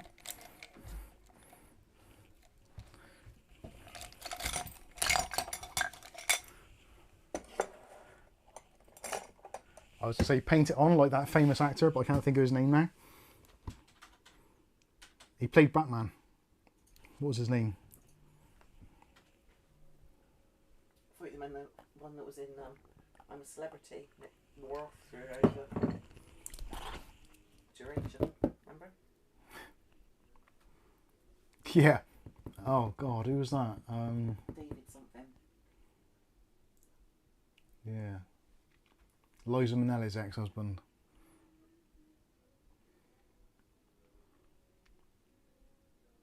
Zuckerly says they discontinued that MX. I don't think it was Liza Minnelli. Awful, yeah, MX5 got cancelled. That was awful. Hey Thanos. Oh. Next one. Adam West. No, not that one. Ben Affleck. That's the name I was looking for. He doesn't. I should have said allegedly. Allegedly! Stay that in there. Ah, dear. It's too hot. I don't really want to carry on. Take it off. Take it off. I have to take off my t-shirt and my pants. Strip. I ain't stripping. Christ. How to get a YouTube strike. You've gone against the community guidelines by showing dad bod. Right, let's get some panels off. Get them off.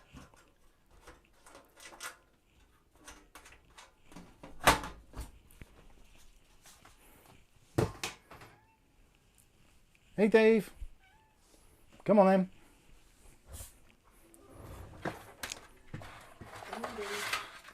Right, there's my accessories. You've got to say accessories with a lisp. Got my accessories. Front panel, I can leave that all intact actually. Yeah, it looks pretty clean. I've actually been using some really good stuff to clean up and leave like a proper nice finish to it. I tried this Sonax Extreme Cockpit Cleaner Matte Finish. So this basically restores like the OEM looking cars. So I thought, well, actually, if it does it for cars, it should do it for PCs.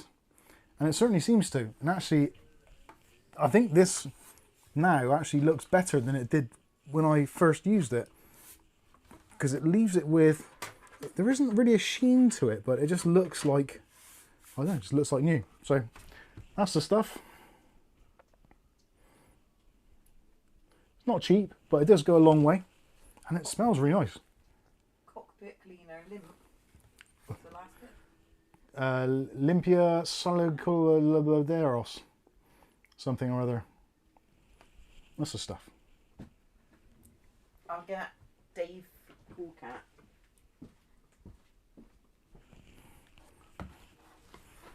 So yeah, it's got almost like an aftershave smell. You've still got your collar on. Yeah, smells nice.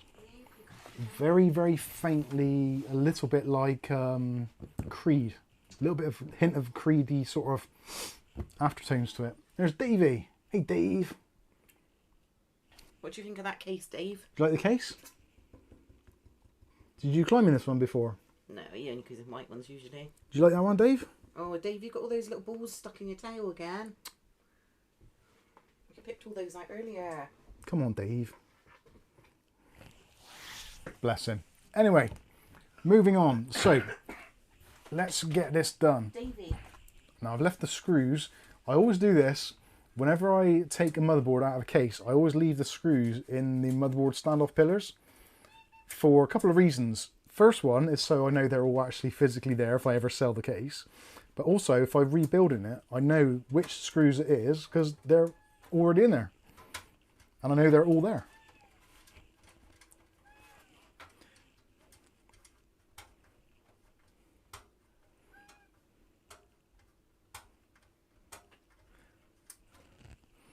Mehmet says the 5600 is nice because it has a lot of PCI 4 lanes and runs cool.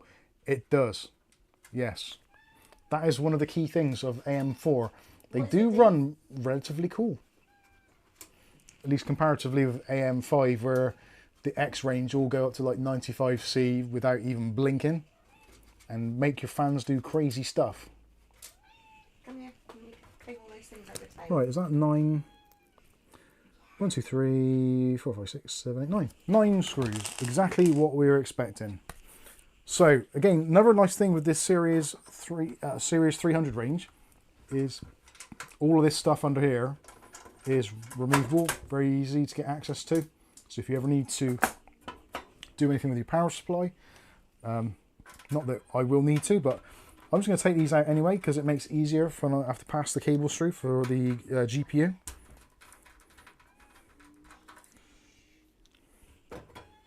So we'll put those to one side. Dave, hush. Put the screws there so I don't lose them. So yeah, now when I need to do anything, I can just feed the cables through up underneath. Makes life a lot easier. Now I do need to put a fan in the back. I think I'll do that after I put the motherboard in because otherwise it might interfere with the rear I/O. So yeah, I think we are pretty much ready to put our motherboard in. So I think we'll do that next. So let's go to the overhead view. And we'll just pop this down on the side. And hopefully that is relatively in focus. Let's zoom out. The calm approach of this channel. Who does? Phil Stodd. Cheers, Phil Stodd. Yeah, we are calm. There's no point in panicking. Oh shit, I just dropped it. I panicked once and never again. Didn't like it. It wasn't for me. So with this, there is a little locating lug for the center pin. So that is already been located. So now I need my longer screwdriver and also some extra light. Might be, oh, every single time I grab that bloody torch. And that has magnets in it. So hopefully, yeah, hopefully you can see it a bit better. Dave, chill. It sounds like, oh crap. It sounds like he's being murdered. He's being It's murder.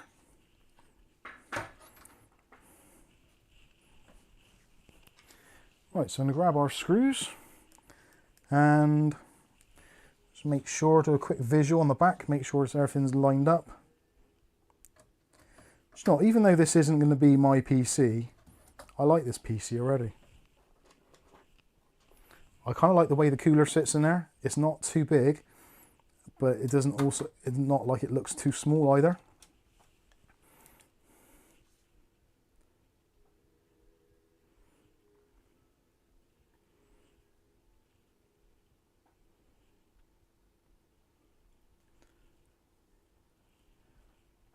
Just reading the chat there. I'm not sure what's going on there, but no change from me.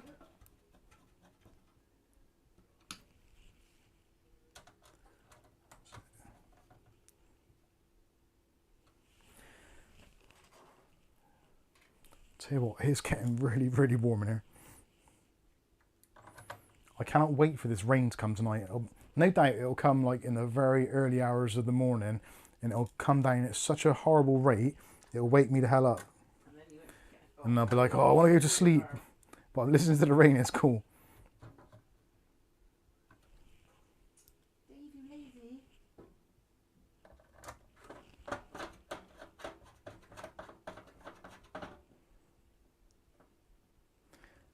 Dutch Jan says, how can you have 9 screws with a central pillar?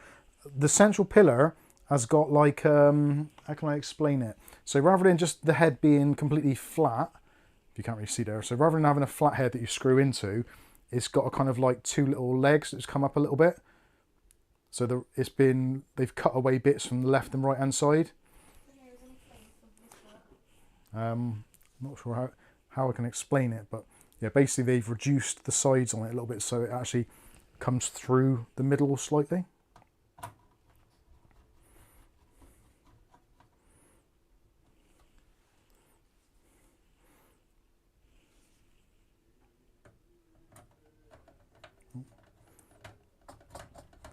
That didn't feel right. If when you're putting your motherboard screws in, if it doesn't feel like it's going in nicely, you can just do a couple of reverse turns until you feel like a little bit of a notch or a click.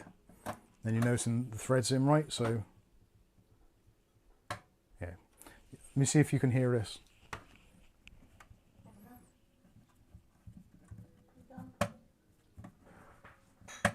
There you go. Those are the clicks. And also with the screws when you're doing it at the motherboard, don't do them up too tight. Just do it until it's snug. Which, if you're shipping it somewhere, do it slightly more snug. But if you're keeping it at home, it's going to be in one place. Just do it until it's snug. You don't want to over tighten it, and also you don't want to risk. If you screw too hard, you can actually make the pillars kind of round off as well, which is never a great thing to do. So while we're here, we might as well start putting some of these wires in the correct places now. I'm pretty sure the USB 3 goes to the bottom, so I'm going to poke that back through and we'll go with the USB-C. Now USB-C can physically go only one way, and if you look on the motherboard, you're probably not going to be able to see this very well, but there's a tiny little notch or an arrow on the outside, and if you look at the connector, it should also have one. But it's really small. Don't think it's on that side. Oh yeah, it's actually melded on the plastic, so it'll only go physically in that way.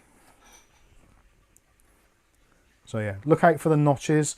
Also as well, if you're not too sure what speed it is, they actually should have it printed on the USB type C lead what speed it is. So this one is actually 10 gigabit per second, whereas some of them tend to be 5 gigabit per second. So it's nice to know what it is you've got. So I think that is pretty much it from that side of things. So let's go back to the main camera. And we can go ahead now and we can stick in the power supply. And also we can do some of the additional wiring. And try and route some of the cables. So because I've used this before, most of it's probably going to be routed anyway. into some kind of logical way, but that one doesn't seem to be. So what is that for? That is, that's the RGB extension, which I don't think we'll be needing. With the Ceres case, actually, yeah, that's another one there. So something which I don't like about this case, which isn't a massive deal, but for some people it's a little bit of inconvenience. There isn't a fan in the back. Well, there is a fan, but it's just a standard one, not an RGB one, whereas you've got 2 RGB at the front. Now, for the price of what this case costs when it's new, I think they should have put the additional fan in. But bizarrely, I think the reason they didn't is down to the fact that Thermaltake only make these fans in the twin pack. And it's just the sort of thing which I can imagine Thermaltake doing, because they're quite a regimented or kind of strictly organised company. So when they spec out cases, they probably put in whatever the fans sell in. So for instance, the Ceres 500 comes with 4 ARGB fans. They're normally sold in packs of 2. So that is why it had 4 rather than having just the 3 that it needs up front, which I know seems like a bit bizarre, but I think that's why this particular case only come with 2 RGB in the front and a standard one at the back, because otherwise they would have a spare for each pack, which they probably don't like. Now, that probably isn't the case, but that's the only logical reason I can think of why they didn't put 3 fans in this case as standard. I know it sounds a little bit bizarre, but what other reason could there be? Why would you not put 3 fans in? Like, Montech could do the same as well. Montech put 3 RGB fans in, but 1 plain one on the back. But the fans do sell in packs of 3, so yes, it's very strange. Right, so these cables here, ARGB and PWM, so those coming from the front 2 fans. So ideally I want to take these up to the top, because I want to try and put these onto fan header number 1 and the primary addressable RGB header, because we haven't got any more RGB in here anyway, so it makes sense to be up there. Also, I've got the other connector here just passed through, so that is for our CPU fans. So we'll have CPU fan, we'll have ARGB, we're not using AIO, and then we'll have chassis fan 1, which I think is going to be somewhere down on this side. So that's fine. We've got our USB 3 type A's. That connector is down the bottom on this board. And what else have we got here? So that is our front panel. So front panel connection, so that's going to be roughly around here. So I can probably pass that through the middle one. And where's the USB? The USB is right next to it as well, so I'll pass that through there as well. And we should have one for the front panel audio, which is that one there. So that is going to be also going through on the far side. It's not a very long cable actually on there, so I might see if I can put that in after when I put the power supply in. I think for now that is probably okay. So let's spin this round and we'll have a little look and see what we can do here.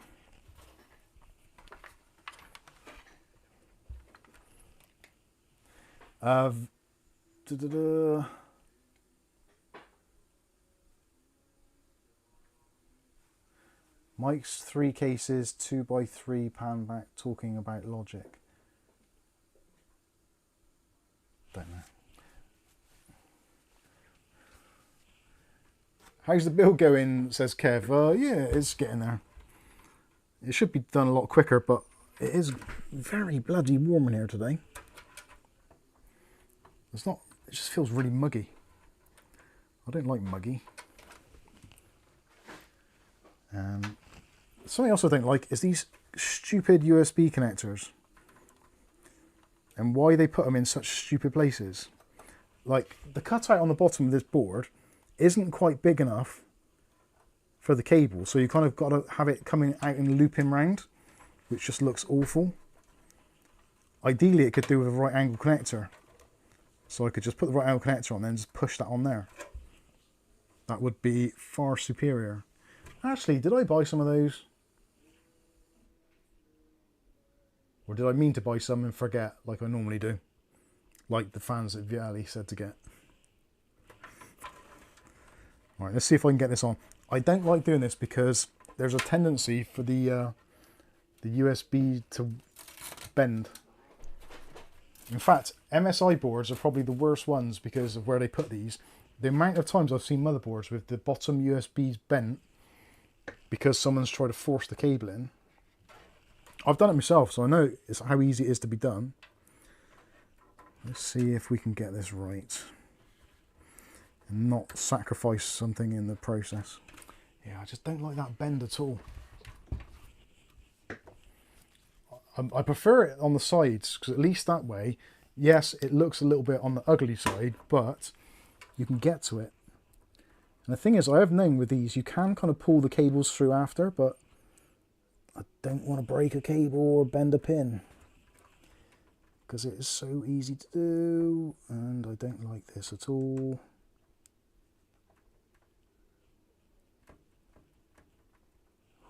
It's not feeling great. There we go. Right, that's gone in, and it's not got too much of a bend on there. I'm not too sure how well you can see that. I might zoom in so you can actually see. Zooming in.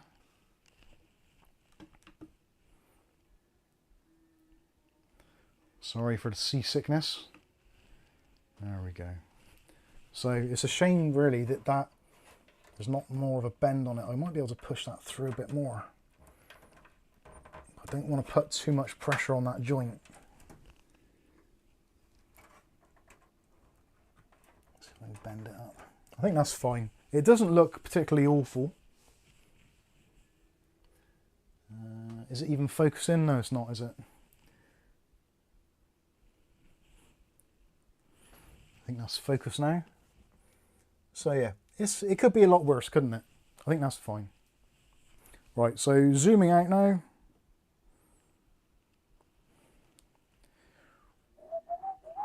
Jump cut.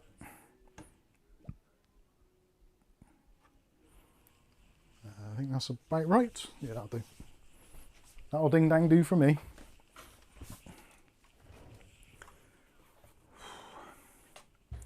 Yeah, it always makes me sweat a little bit doing those. Because yeah, if you bend one of those connections on the board, it's just an absolute world of hurt. I was tempted to put in a vertical GPU mount in this because Thermaltake actually make it really easy to do a vertical GPU mount in this case, because all you need is basically the cable, the supports, and the rear frame rotate 90 degrees. So it is actually very easy to do should you wish to, but I'm not sure if I really want to or not. I don't really like vertical mounted GPUs. I think it's a little bit of a kind of like a bit of a faddy thing, but I don't know. No, I have got some spare PCI Express Gen 4 risers which would be very handy to do this, but again, it's almost a bit pointless. Just noticing there's a little bit of dust in here. If when I've got this light on it, I can see it a bit better. Maybe you can see the dust actually, little dust particles floating around there under the light. Anyway, so that is, I think that's all of the I/O done. Actually, let's plug in the CPU fan header, which is just there. Oh shit. That doesn't feel like it's lining up very well. There we go. That didn't want to go on. So there's a few cables there, which, like extensions, because it's on an extension lead or a coupler. And I kind of want to push them there, but I don't think there's quite enough length. So what I might do is tuck them underneath the VRM, because they're not going to be really visible, and the VRM on this isn't going to be exactly strained by the CPU we've got on it. So A little bit of airflow blockage there is going to be absolutely fine. So yeah, I think we're looking pretty good. So we've done the front panel audio connection down in the bottom corner there. We've also got our USB 3, got our USB Type C. We've got a front panel connection. So we could always plug in our fan connections now as well. So the fan connector is just there, system fan 1. So I'll pass that through the little pass through and stick that into the header. So that is nice. I could have actually gone around the side there, but I think that's fine. And also we've got some addressable RGB, and the J rainbow connector is at the top. So I'm going to pass that through the back of the motherboard and plug that into the top. And then pull the excess cable back. There, that's nice and neat.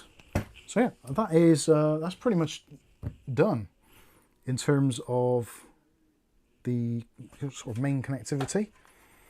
Make sure that is in open position. So yeah, I think we can put the power supply in now.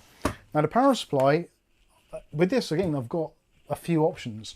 So I was tempted to go with one of the MSI, or the A750BN, is it? The bronze. I did review the 650 version not too long ago, but they seem to have gone back up a little bit in price. And like with anything, like, you do have to look at pricing and see where you can save money. So some of you have probably seen the review I did of this already. This is the Deepcool, was it PL750D? This at the moment is still reduced over at CCL. We actually got in contact with Deepcool, and Deepcool got in contact with CCL, and they said, like, could you extend the offer? Because Mike's going to do a video promoting it, blah, blah, blah. It's a good time to do it. So yeah, they've done that. So if you do still want to get this, like, we don't get any commission from this whatsoever, so it doesn't affect us in any way, shape or form. But if you want to pick up a power supply, which is pretty cheap, pretty effective, 40 quid at the moment for 750 watt bronze with a, I think it's got a 3-year warranty as well, if I remember rightly. And it's also Cybernetics silver rated. So yeah, it's pretty good. And arguably, I would say it's better than some other power supplies which are more expensive. I'm not going to say which ones, but they've been on the channel. And they might come from a certain manufacturer of cases.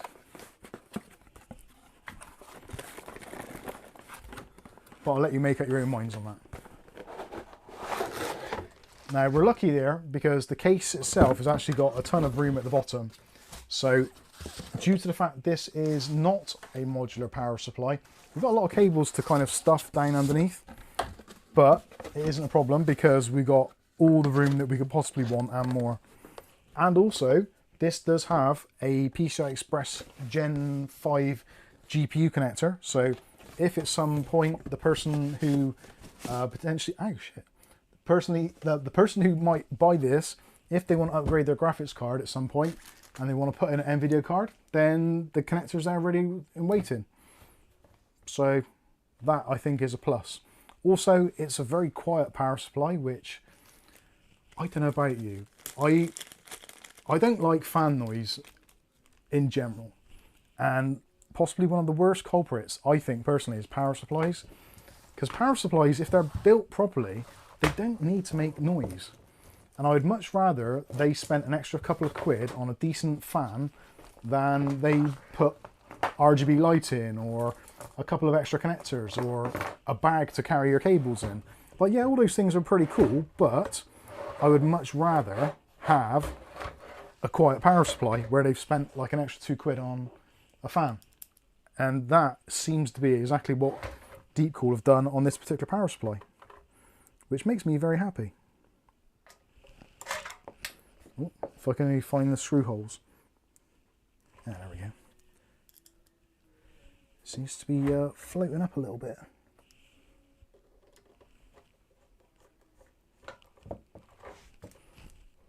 There we go. He's gripping now. Good stuff. I haven't been keeping an eye on the chat, actually. Arnold G says, my wife is not happy with my soft tube setup performance. Have you ever thought about putting a blue additive in it?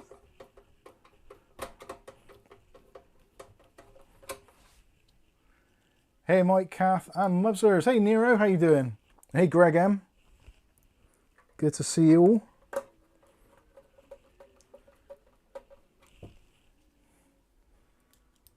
Sinister Chef says they make a pill for that. Yes, they do. What's the price for the PSU again? It's $39.99. Now the original retail price was supposedly supposed to be $59.99. Deepcool then reduced that down to $49.99, and CCL UK have then reduced it or done like a limited time offer with an additional £10 off, so $39.99. I am 100% going to get some more of these and keep them as stock. I've been really lucky recently because, bless him, Dave Aitken, the lovely man he is, he had a couple of power supplies recently which sold, and they were great value for money, like silly money. I did have to buy 3 or 4 of them, but they were really cheap. They were really good as well, but those deals don't always come along, so sometimes it's nice to have something just in your back pocket, so to speak, ready and waiting, so that if you need to use it, then you got it to hand. And something which I like, which is stupid really, but I like the fact it's got a green power switch. It's just like, and it actually feels like a really strong power switch. I know that's a stupid thing, but I don't know. I like it for some reason. I can't explain why. Loving the matte black colour so far. It's going to get much more matte black in a minute with that Intel Arc in there. Right. Now we've got an absolute ton of cables to deal with.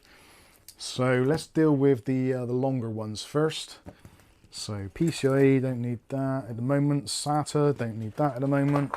I want the EPS cables. And what was this one here?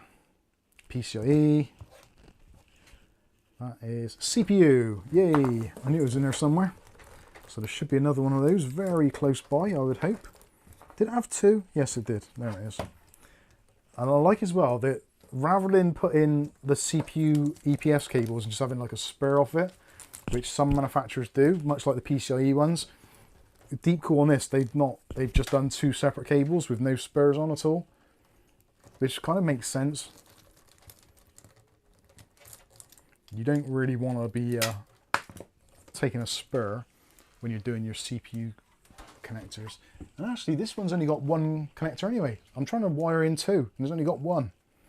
So the power supply has got a little bit more give later on if they want to upgrade. And this is where it gets a bit tricky because there's not a lot of room to work up here. I can get that in there. I don't think I'm gonna. This is, yeah. Now I know why I put the power supplies in first before I do the CPU cooler. Although on AM4 it's hard to do, so hopefully you'll forgive me. I'm going to need some light to see this. I would love to be able to film this and show you it, but I can barely see it myself, let alone film it.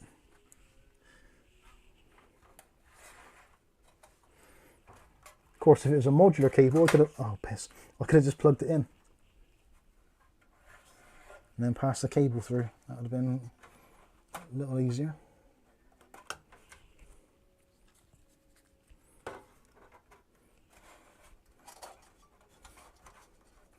I think this is actually making me sweat. Nice. Well, I got my new trousers coming tomorrow. Happy days. I ordered some trousers from True Tailor. Has anyone seen these? They advertise on like Instagram and Facebook and all sorts of other places. They're called True Tailor, and they make basically workwear trousers, and they're supposedly kind of like made of Gore-Tex, and they're knife proof, and they got 4-way stretch, and they're cool in the winter. No, cool in the summer, hot in the winter, and yeah, knife proof and all this kind of stuff, which is obviously BS, but I ordered them anyway. So they're arriving tomorrow. I ordered them, I think, on the 10th. Maybe before, no, actually, what? You've been waiting 2 No. weeks for them. I'm sure you'll, yeah, At least. it might have been the 4th. I ordered them a while back, and kind of with Amazon deliveries, like you're expecting kind of like next day stuff. But then when it said it was coming from Yun Express, which is basically China, it's like, oh, great. I've bought some expensive trousers that are basically going to come from AliExpress. So yeah, they're going to be coming very shortly. When they do, I'm potentially going to do a review on them, depending on how bad they actually are. I'm assuming they're going to be bad. I can't imagine there being much good to come out of all this, but we will see. I'm not very hopeful, if I'm honest. That pin's bent already. I've bent a pin. Right, stay on there. Doing that shorting out. I know what I haven't done. I was going to put in an additional fan at the back, so I ought to do that really. PCie, definitely going to need one of those, so I'm going to pass that through underneath now. What's the price of the PSU again? $39.99. I'm a bit behind, so you might have. I think I did. Can someone tell me, does the Intel Arc B580 need 2 power connectors or 1? I could just look at the box. It won't show me on the box. I'll have to have a look. Tom's getting $49.99, not really a deal for that price. There should be an additional £10 off. If you read this thing below, it should say $39.99. There's a voucher. From CCL. is that where Tom's looking there? Don't know. Are you looking on CCL? Probably must be because it's not available many other places, is it? Yeah. If you're not looking on CCL, you won't find it. Or you will find it, but you won't find it for that price. And it should be on there because I looked at about 20-30 minutes before the start of the stream, and it was there still. 5.5 Stang Dude 5.5 Stang Dude. says, "Hey Mike, I just transferred all the components from my PC into a new Lian Li V100 case Cool. that you recently reviewed. What a joy to build in and looks great." Ah, awesome. Yeah, the V100R is a great case. I actually do like that a lot. Sometimes I make reasonably good decisions, and the V100 was one of those. I wasn't expecting much, but I actually quite enjoyed doing the build on it, and it actually turned out quite nicely as well. And so much so that my son, who's a fussy bastard at the best of times, he actually said, "Oh, that's nice." It's like, yep, you can buy one. Affiliate links are available. When he says he likes it, that normally means, can I have that? Right, just plugging in the power supply. Out. 1 times 8 pins, says Skystalker. Thank you. Viali says, "Is it powerful enough to need a connector?" Very good. Yes, it does need at least 1 connector. One in Michael Kane says. My name is Michael Kane. Not a lot of people know that. I should put cable ties on this stuff, but I'm not going to bother. I'm going to shove it in there. Don't know who's in number 1 position, but we have You can find out. Click on the thing. Viali in number 2 and Rick H in number 3. Yay! If you click on the at the top of the chat, it says top chat, or there's like a leaderboard little sign, like a crane. O'Reilly. So O'Reilly, O'Reilly's way in the lead with 1,500 XP. flying. Let's not forget the that system or that thing is a YouTube thing, so clearly it's heavily weighted towards them making money. So basically, if you send a super chat in, you're kind of almost guaranteed to be at the top. As I said a little bit earlier, it's kind of like a pay to win. No loot crates allowed. O'Reilly's at 1,500 and then Viali's at 250, so a big difference. Yeah. Ridiculous. Bloody YouTube. It's not about chatting on it enough.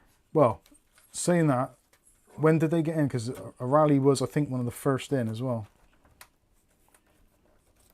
So I'm not sure whether that has a bearing on it or not. Good way to get some cash, Mike. Yay, cash. Love a bit of cash. Keep cash going. That probably needs some cable ties. I'm going to cable tie that. How very presumptuous of me to put cable ties on, even though I've not even tested it yet. That is usually, actually I should, no, I'm not going to cable tie the bottoms. I'm going to cable tie this one, because this is super annoying. Actually, I haven't put that fan in yet, so I don't want to do these up too tight, because I might need to run a cable down the back here.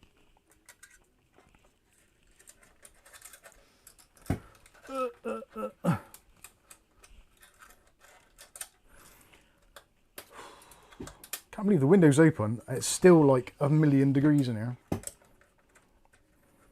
I think that thunderstorm, when it kicks in, is going to be a beaut. I quite like a thunderstorm, to be fair. Oh, they're nice, aren't they? Yeah, they do make me shit my pants a little bit, but Right. well, just in case something gets struck, or it's just, I don't know. I'm always a little bit scared of the thunder. Lightning's alright. It's like the, oh shit, how far away is it? Like 1, 2, 3. Oh, 3 miles In all away. your years, how often have you seen it hit anything? Once. Where? Downend Sports Centre, summer of '88, I think, or '89, and it hit the crossbar, metal crossbar on the hockey pitch. We shit ourselves. And what did it do? Basically obliterated the metal pole. It's like blew it up. It was scary because we were at the other end of the hockey pitch, so that's like less than 100 meters away. But it was never damaged when I went there. Well, I think they probably replaced it pretty well because there's like nothing there. Hockey pitch. What's the hockey pitch? The red gravel pitch. They had metal hockey nets, didn't they? Oh, those things. Yeah, the I goalposts. wouldn't notice that anyway. Yeah, because we used to play there every day, playing football. But it was the opposite end, the one that goes down that dip at the end, towards where the fireworks were, not by the sand pits. Sorry, me and Kath used to go to school there, so... Where you met me when you put off the fire alarms at school, and I had my exam. Yeah, probably. Was that roughly the area? Sort of, yeah. Right, I think we are ready for the chef's kiss. What the hell's that? Here's the box, it wasn't me. Do you need milk? Yeah. Intel Arc B580. The original Intel Arc from the masters of GPU technology, Intel.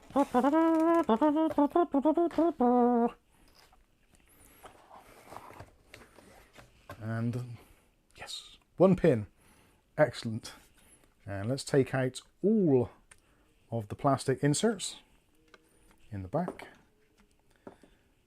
and put that back in there. I like how they give you a little a cloth to wipe the fingerprints off. That's a neat touch. Shame they didn't go as far as giving you an anti-static bag to put the sucker in, but hey ho, can't have it all. See, that is my prime thing. So they've spent all that money making a nice package, a nice carton, giving you that cloth to wipe it clean, but didn't put it in an anti-static bag. And forgot to do the drivers. Maybe.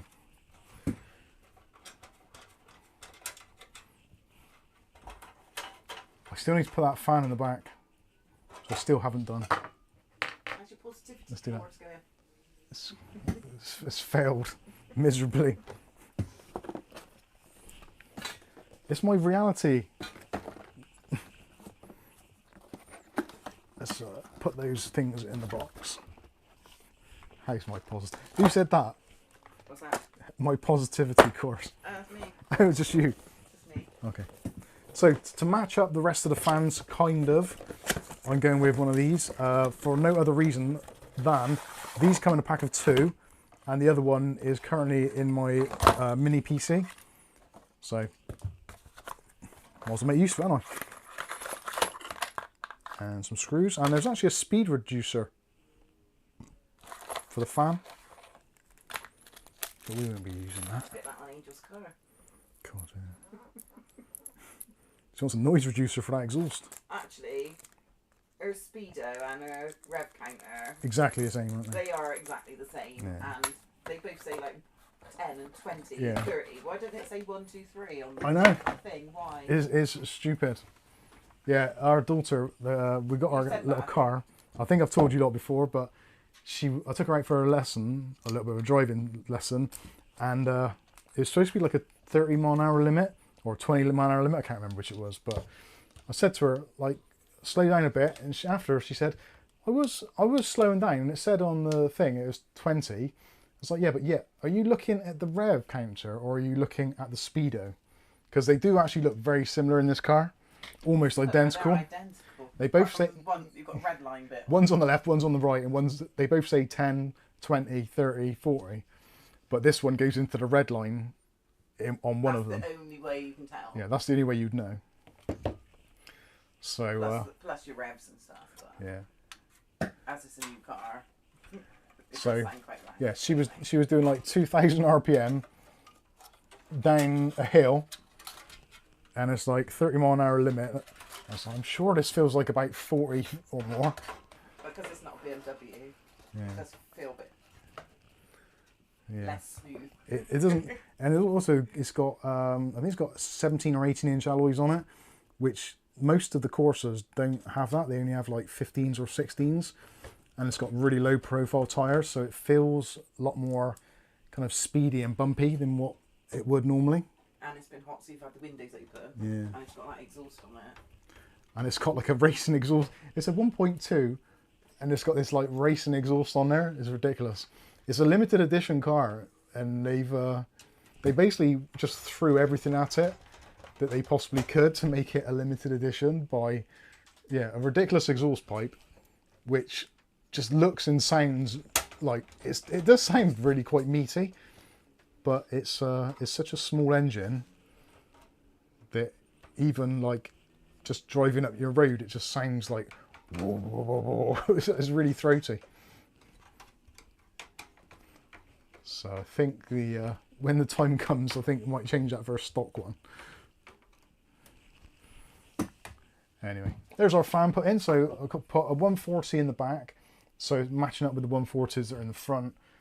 It doesn't have RGB, which I don't know. Some people might prefer it to have RGB. I don't really see it as being a pro or a con. I'm actually going to attach that. Are you? I'm not going to attach that because I can't see a damn thing. Thank you for the super chat, Viali. £2 is good looking. Looking good. Nice to see a black build. It is. I do prefer in the dark with the lights off. We're good. Got me little. Oh, this was from Ugly Bob, wasn't it? I think. Oh, Poor Ugly Bob. it's so sad. Yeah. Anyway. No doubt we'll never know what happened to the legend of Ugly Bob.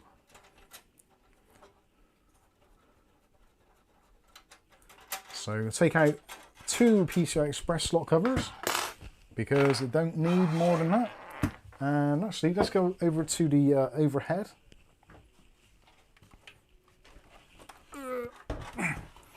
Starting to get a bit heavier now. And basically make sure that is in the down position. I do feel that I'm rather spoilt these days by the fancy levers and what have you to take graphics cards in now. I think this is going to look very nice. Like it. That went in very nicely, and almost that cable could be made to measure for this.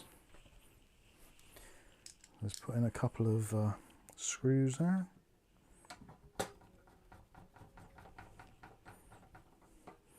Unos and duos. Super stealthy build. It is, right up until you turn the lights on and the Intel Arc logo blasts your eyeballs. And last of all, we'll put our power cable in, and then stuff that into the back with all the rest of it. Stick it in. I said that in a bit of a overly masculine voice to try and hide my insecurities. Right, I think what I'll do. So there we go. There it is with the graphics card in and the cable. And I'm almost tempted to put a little cable tie just to hold that in place there, because that looks pretty darn neat, I think.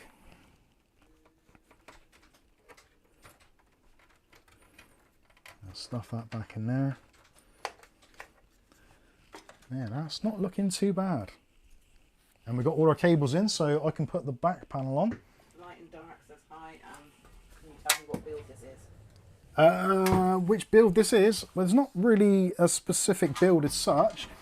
All the parts are listed in the video description, but essentially it's just a budget build, or a relatively low cost build for a Ryzen 5600. And it's also, Mike's got cat vision in the dark. I wish I did.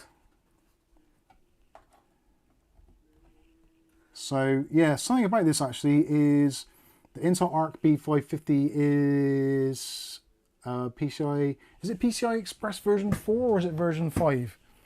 I honestly can't remember. I think it's probably version 4. Light and dark says it's really a good budget build. Now I read the description. Nice. Yeah, the thing is as well, it's going to have a little bit of RGB bling from the fans at the front, but the only other lighting really is going to be a little bit on the back there. So depending on where you're going to be viewing it from, it could either be very stealthy, and obviously you can turn the lights off, or what I could do is set the lights to just a plain color like white, which will match the LED on the side of the graphics card, and then we've got like a really nice stealthy build but with some white light to try and highlight it, a bit of contrast, which again is pretty classy. Potentially. I am sort of thinking I should have put a an AIO in there just to try and help it sell. But I think this, if I take some nice photographs of it, hopefully it should sell itself. It certainly is a very nice case. I do like this case a lot. It's just I think like I said earlier, the case proportions are just slightly off, only slightly, but other than that it's almost the perfect design. It's really easy to build in as well, as you've pretty much seen. Could do with a bit more cable going through there actually. Oh, that's fine. Stick it in.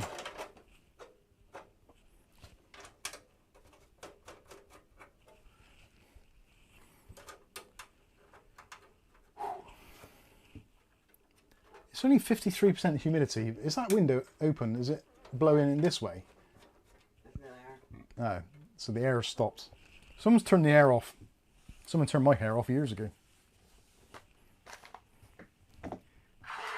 Now, I don't know if Kev2427 is still with us. Do you know what BIOS version is actually on this motherboard? Because I don't know if this is even going to recognize the processor, so I might have to flash the BIOS. But I think we're pretty much ready for a test boot. What do you reckon, Candy? Candy, are you excited for a test boot? I need, where's my test boot monitor? There we are. Oh, you have to go on the table. Hey, Candy. Candy. Candy, wait. You're on the wrong camera. Come here, fatty. You don't like ginger beer. Candy. No interest at all. No, no interest at all. Pet cat. She's a hungry cat. She just wants food. Let's stomp in. Yes. Yes, she does. On your eyelids when you're sleeping. Yeah. Right, let's grab some cables. And no doubt, we're going to have the same issue that we always have every single time I get this damn monitor out, is that the cables aren't long enough and I can't get the monitor in front of the PC to show you the PC working properly. Oh, that positivity course really needs to step it up a gear.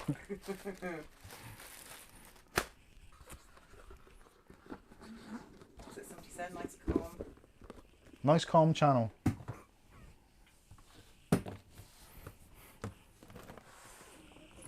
Power lead. Can I have some food candy? I better plug this in and then wait for the screen to get dark. Which monitor am I actually? Oh, I'm on the wrong screen. I've been on that for ages. The cat isn't Hello. in the sale. No one could see the cat because I had the wrong bloody camera lens thing on. How are you, cat? I know. There we go. I'm sorry. Boot to BIOS. Does it have flashback? Yeah, it's got a BIOS flashback on there. Patrick LaBelle, how you doing? Good to see you. I haven't seen you. Well, I've heard from you. Thank you for sending over the 3D prints as well, by the way, for the M.2 the SSD holder. Oh, have I just turned all the screens off? Hello, McFly. Are the cameraman? That's him. Yeah, I am them. I am them persons. Oh God, here we go again. I really need to get that power supply sorted out. Bang. Bang! I'm not ready for the bang yet. Oh, but I thought I'd just do it before you're aware of it. No bangs. Different camera mic, yeah, Dutch Jan's on the ball. It's boot time. Oh, at Kev. It's Buchan time. It is. We had those I don't know earlier. what version it was. Right, we want a USB 3.0 for the power.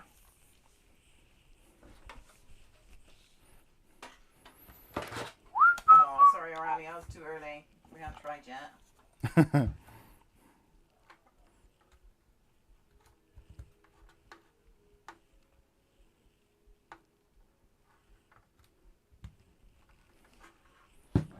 Okay, so that is visible, and let's go for it. So, best of luck, everybody. Bang! Oh, you dick! Well, it lit up. That's a start.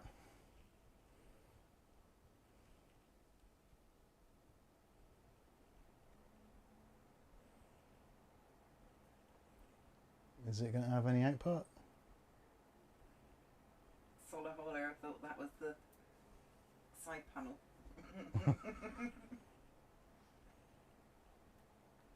Right, I just saw a little flash on the. Oh, there we go. Yeah, it looks like it's thinking. I'm guessing this is a brand new drive, so it's not going to have OS on it. So it should boot to the BIOS eventually. I think it's probably doing some RAM training. Here we go.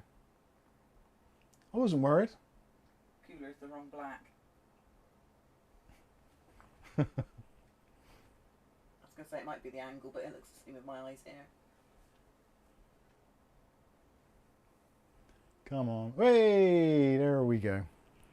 We've got an output.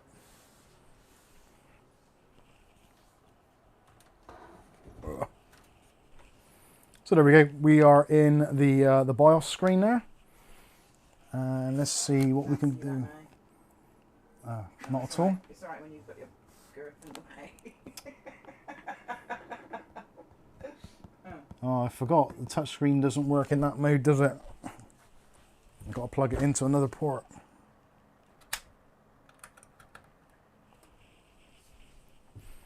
Well, at least that answers the question of does it need a BIOS update? No, still nothing. So BIOS version. Is the RAM all picking up? Where are we? Yeah, memory size 32,768 megabytes, and the BIOS is from 2024. So that is a pretty old BIOS update. So probably does need to do a BIOS update on that. So actually, we might as well do that now. What time is it? Do we? Should we do a BIOS update? Yeah, that's only 5 minutes. Not the way I do them, it ain't.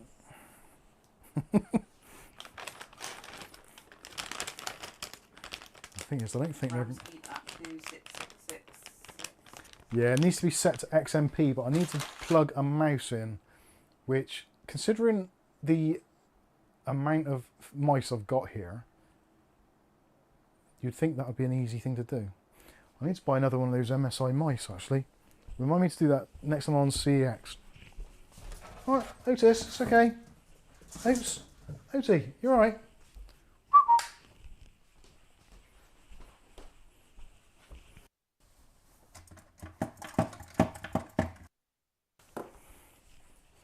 Otis, come on.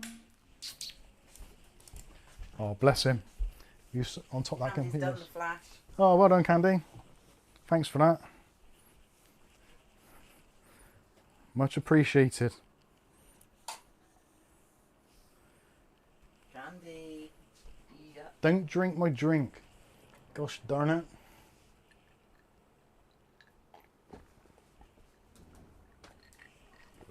Huh? Yeah. Thank you. Tastes a bit salty. What have you done in it? Don't know. Did you put salt in it for tomorrow? I did put salt in it for tomorrow. Well done. Right, XMP profile. This, where are we? Memory. So got two profiles, both of which are exactly the same. So let's do XMP profile 2. And there's no point actually doing any of this, is there? Because I need to update the BIOS.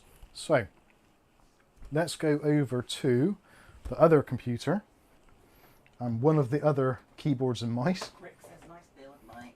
Thanks, Rick. And let's go to MSI. Actually, let's get the stream desktop on. And oh, I pressed that button too many times. So MSI B550 Gaming Plus. MSI B550 Gaming Plus. Support. And the BIOS. And the latest version. What we're on 2024, weren't we? So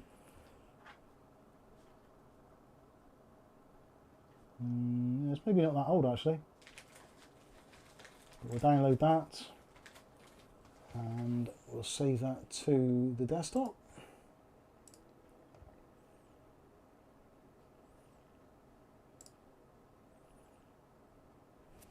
Oh, and that is on another screen now, so that's useful, isn't it?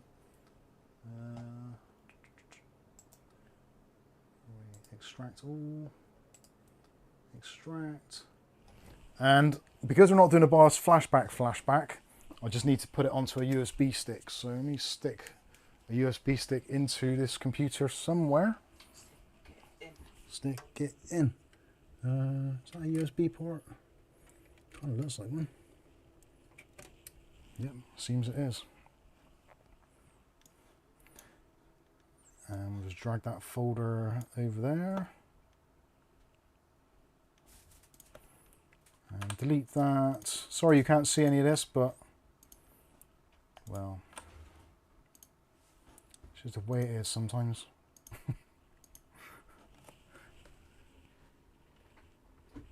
If you want to see how to update a BIOS, you can watch any one of the umpteen million videos we've done. Right, so we have our BIOS on said USB stick here. So I'm going to stick that into any one of the ports, doesn't matter which one you do, because it's not a BIOS flashback as such, it's just doing a BIOS update. And if the screen is visible, which hopefully it will be, so what we need to do is go into mFlash, and the system will automatically reboot. So let it reboot into flash mode, and we'll wait for it to do that. And in the meantime, throw away some of this cardboard. Is that Otis? That's Angel. Oh, hello, Otis. He's a nice little chap. He is, isn't he? Bless his little chicken legs. Right, screws, probably won't need those ever. A bit shy, aren't you? Put these fan reducers in there. Okay, so now on our BIOS screen, it's picked up the USB and the folder. And do you want to flash this one? Yes, we do. BIOS updating, there we go. Easy as that. Well, it's as easy as that if it works. If it doesn't work, then it's bad. So it shouldn't take too long at all. Can I just turn that around? No, it's not that one, is it? Let me see if I can. That should make it easier for you to read. If you want to see it, if you want to be scared by the BIOS update sign.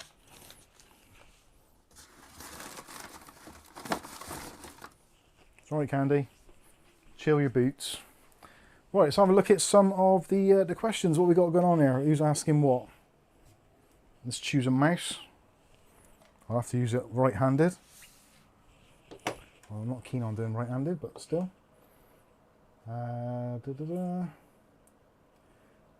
Nemeto's great vid, Mike. Gotta go. All the best. No worries. Catch you later.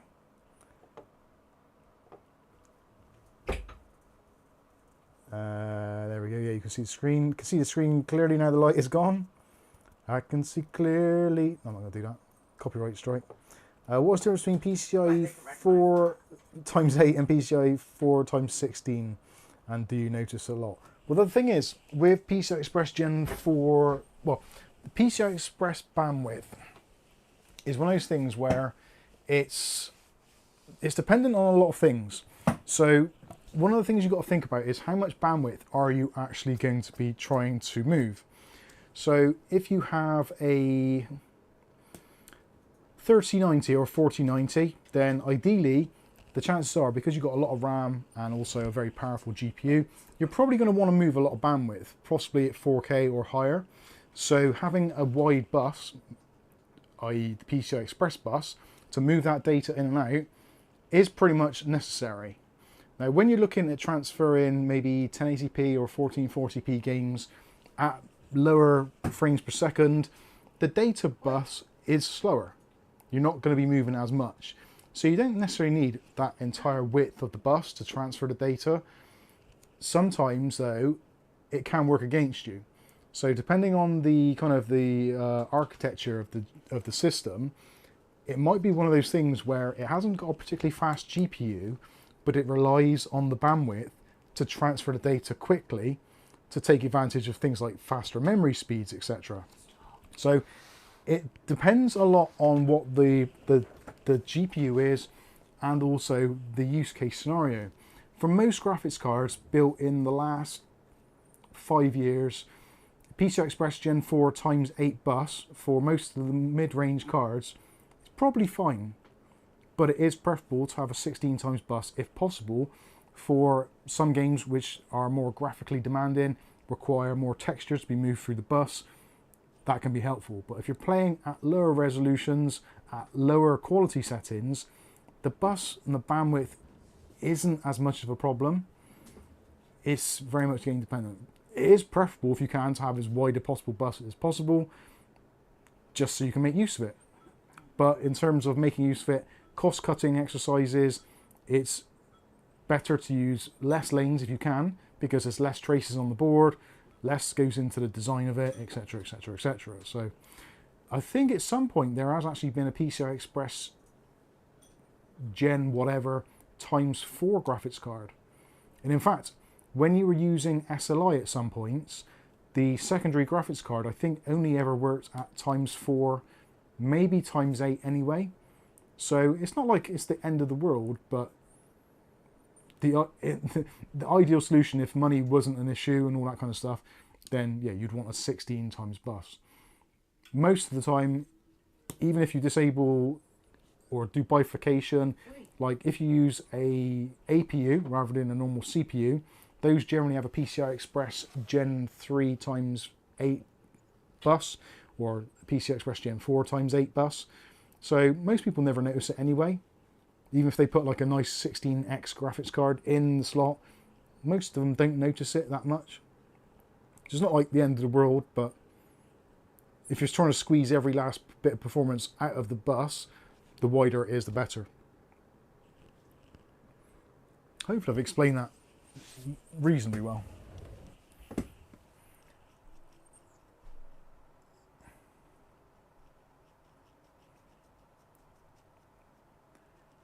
Just reading through.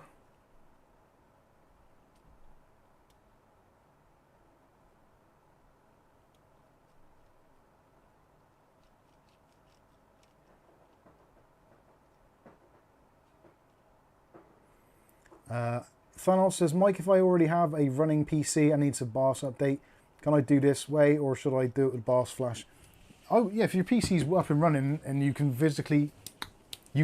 visibly see the screen, yeah, I would just do it like the M flash or G flash or whatever it is on your motherboards.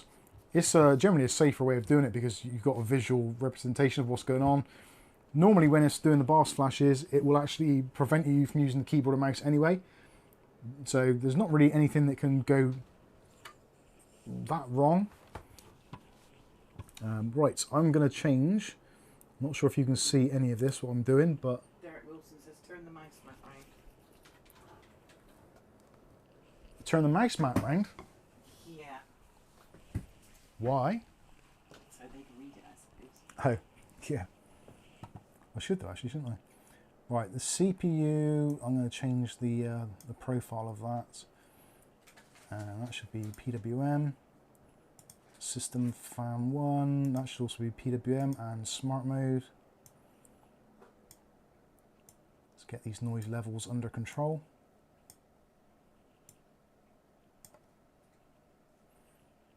And the one at the back as well, so we'll set that to PWM.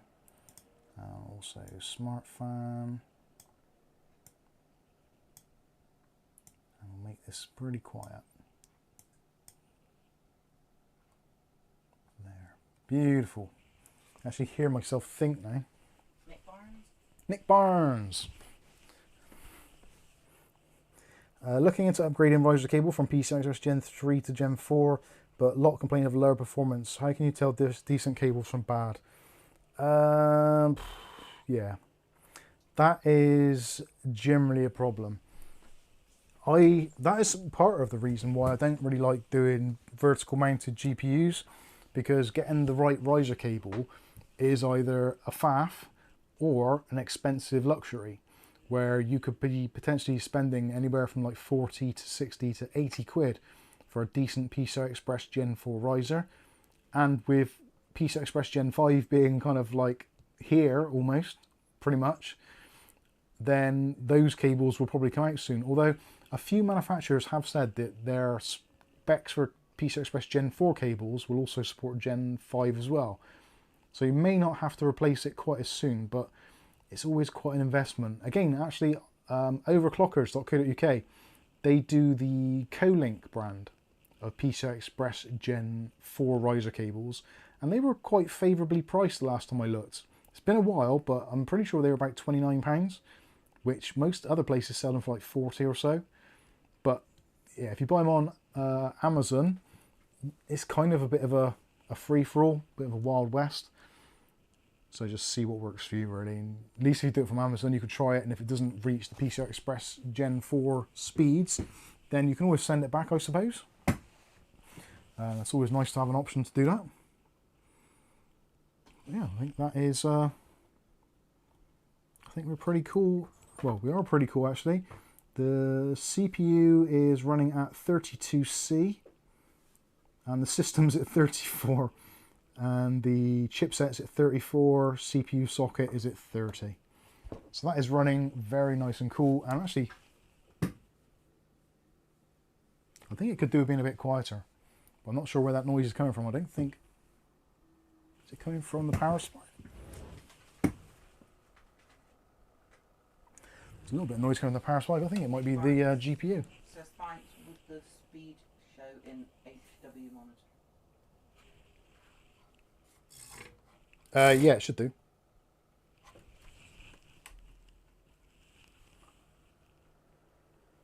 Yeah, I think it is the power.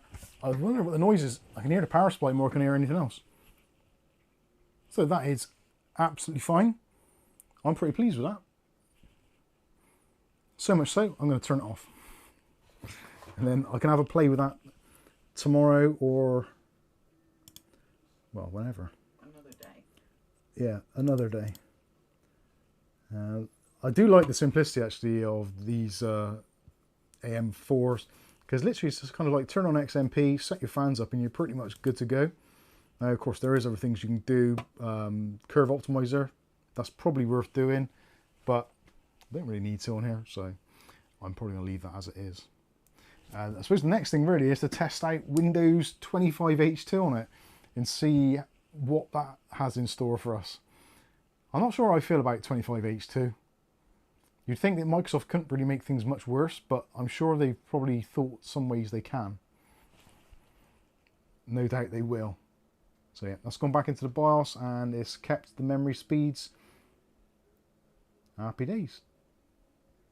Right, I'm going to turn it off and start packing away. Because I'm not going to get Windows installed on there tonight, that's for sure. I've got a compliment from Viali there. A compliment from Viali? I think you should take it. What was it? I can't see it. Where is it? That air cooler looks about right in that case. Good build, mate. Thank you. I appreciate that. It's nice. It's nice to get approval from your peers.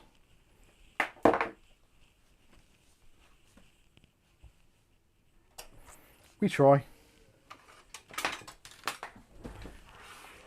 So I suppose the question is actually, how much is this computer actually worth?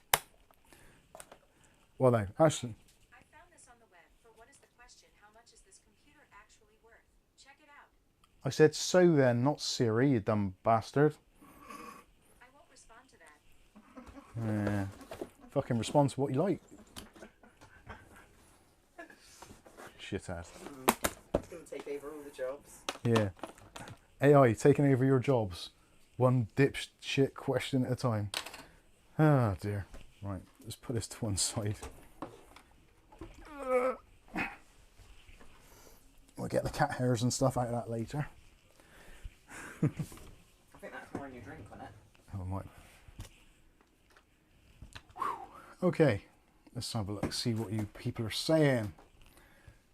France. Versus, I think that is. So who won, France or Germany? France.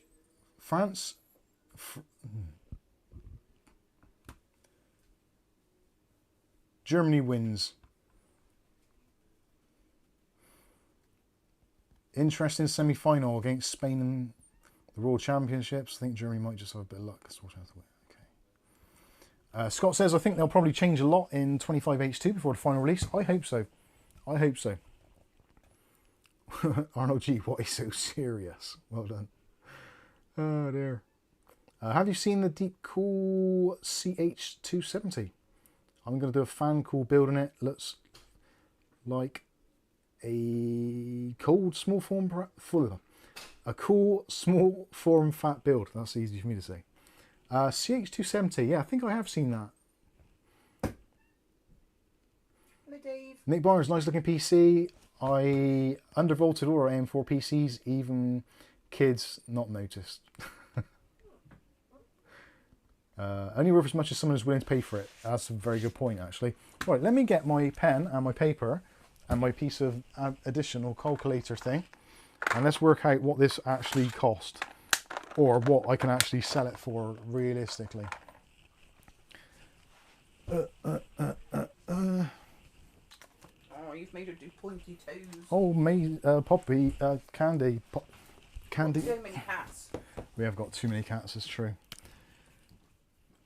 Aletta, I'm still waiting for that custom loop build. I'm still waiting for Thermaltake to actually get some decent fittings, which will take soft and hard tubing, which might be a while. I still like the, is it Fantex? I think Fantex do the one that does both. Okay. Grandpa's playing this game, look. RAM. It's called Writing. Yeah, it's called Writing. Squeaky. Hey Dave, I thought that was Poppy. Cooler, PSU. It's a bit sworn because it's wet out there. GPU, fans, and SSD.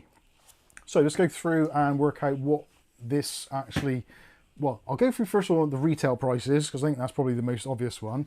So the CPU, we're going to say 60, that was AliExpress. The motherboard, I'm honestly not sure how much I bought it off Kev for. If Kev knows, let me know, I'm not too sure. If you were to buy a brand spanking new MSI B550 Gaming Plus motherboard from Amazon or somewhere, you're looking at the moment about 90 to 95 pounds. So let's say 90 for argument's sake. I paid less, I know that for a fact. The case, I think at the moment is 100, which is probably a little bit more than I would want to pay personally, but because I'm reselling this and I got it for nothing, I can kind of work on that, so at least I don't lose too much. As long as I make enough to build or to buy another case to replace it with of some fashion, I'm fine with that. Or maybe some... The RAM I think should be 60. The cooler is 30. The PSU is 40. It's $39.99 plus a penny. The GPU currently I think is 229.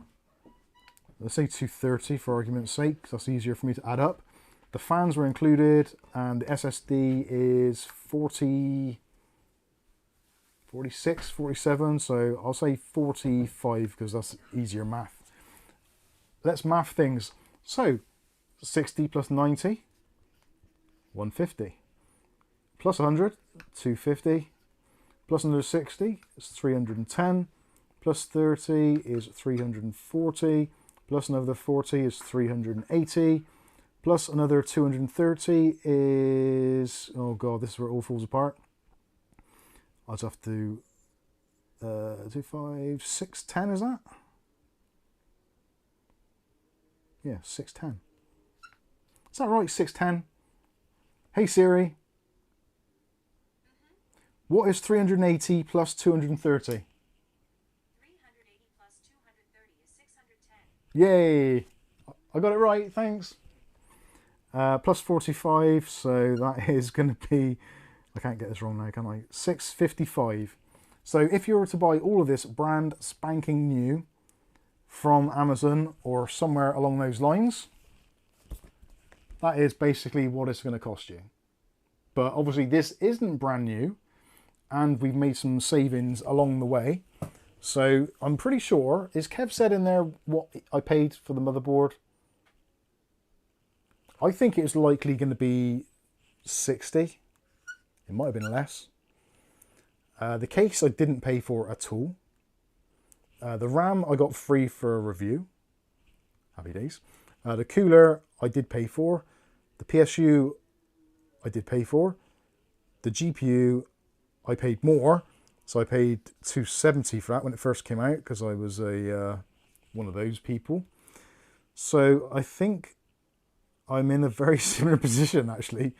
So I've saved 30, but increased that for 40. So, oh, but I saved the £100 on the case. So arguably, I think I should sell this at, I don't know. What do you think? Let me know what you think in the comments. How much? I think I would probably go with...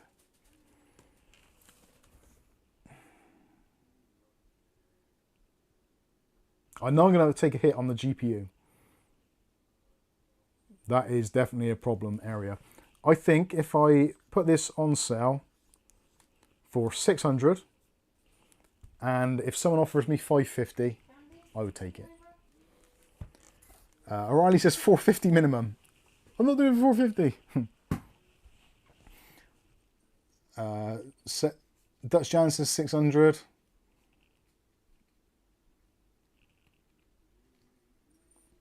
Too much. I can. David says too much. I can build an AM5 system for that.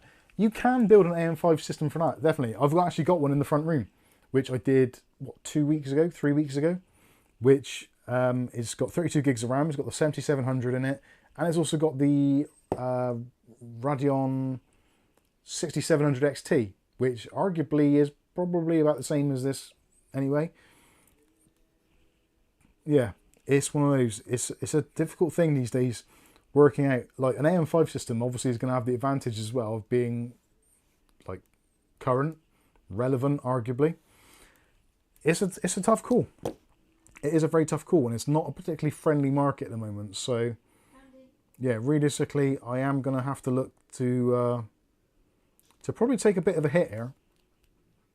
I would probably be better off in some respects selling it as individual parts, because you always make more selling parts, but then you have to wait until you've sold all of your parts. So yeah, it's never going to be easy, but I do prefer to sell a PC as a PC, because at least that way I've installed it all, I've built it all, and I know it all works, and also it's a bunch of parts all gone at the same time, rather than like hundreds of different people messaging about all different parts and saying, oh yeah, I'll come and collect tomorrow, or I'll collect it next week, or can you post it, all that sort of stuff. It's like, oh god, I can't be dealing with it.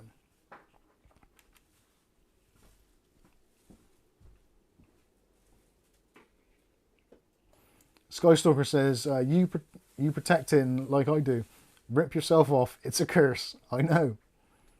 The thing is as well, I see PCs which are nowhere near as good as this on Facebook Marketplace all the time, like with the Intel 9700K or something, for like $1,000 or something stupid like that. It's like, how? And these people, they must sell those things, because they do tend to go. I don't understand it, but anyway, we'll see. Obviously, yeah, these prices are in pounds sterling, by the way. So if you're looking at Aussie dollars, it's going to be almost double, I think. If you're looking at Canadian dollars, it'll be roughly double,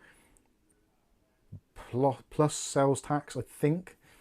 For American buyers, basically, if you take off 20%, that will give you your dollar price, but then add on your local taxes. So UK prices generally are the same as US prices minus our VAT, or value added tax.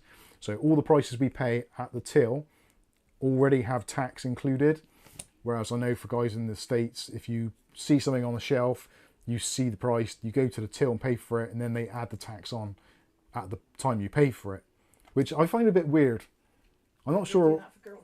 I'm not sure what other countries they do that, but yeah, it's always seemed like a weird thing, being used to going into a shop and paying what it says on the till, or what it says on the box, you know? And actually, that's something I wonder. So if you have something, if you pick up a box, and it's like a retail box, and it says like $199 or $199, you take it to the till, you've still got to add on your local sales tax and federal tax. That seems really weird. Viali says, I think you'll struggle at 600. I think so. I think I will.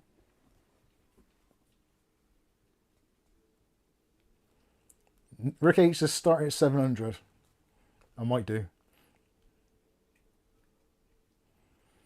David Anderson says it's actually illegal to quote non-tax price here in Australia for most goods. Yeah, here in the UK, if you're a trade business and you're selling to the trade, you're allowed to legally advertise your ex-VAT prices. But if you are selling to the retail public or general public, you have to say the prices inclusive of VAT. Because they used to be like, you go to somewhere like Costco or Macro, used to be always their prices were ex-VAT on the shelf. I think they scrapped that more so now. Viali says, from selling the 5800X system I sold for 450. I know. It doesn't look hopeful, does it, for this PC? It really doesn't. I need to do something to it. Yeah, I need to find a way of selling this at a sensible price.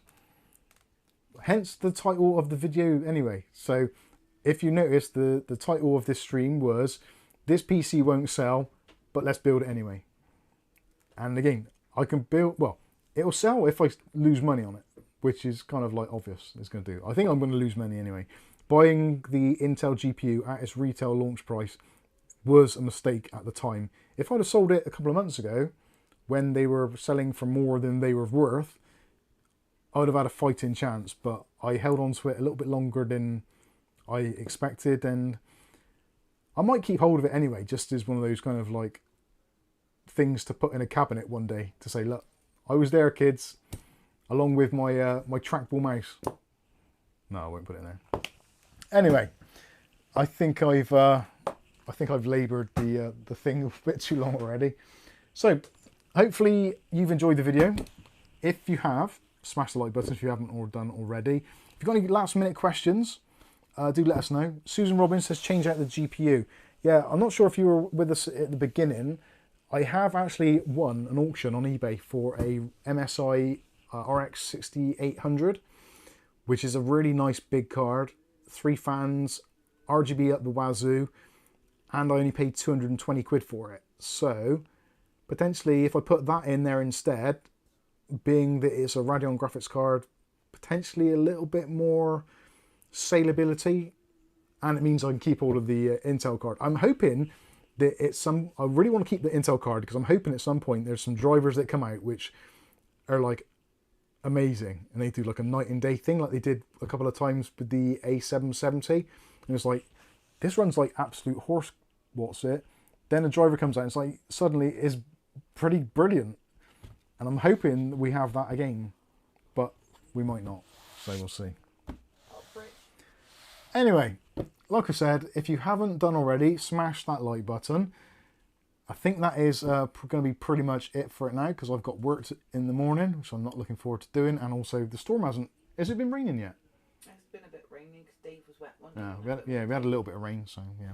Spitty, hopefully the storm isn't too bad tonight, and for anyone else in the UK or elsewhere where you're having unpredictable weather at the moment, hopefully you manage to get through it all okay, and hopefully we get to see you again around about the same time next week for another stream of, I'm not entirely sure what. Next week, potentially, I'm not too sure how many people are going to be interested in this, but I have been sent some RGB controllers from a company called Nolly.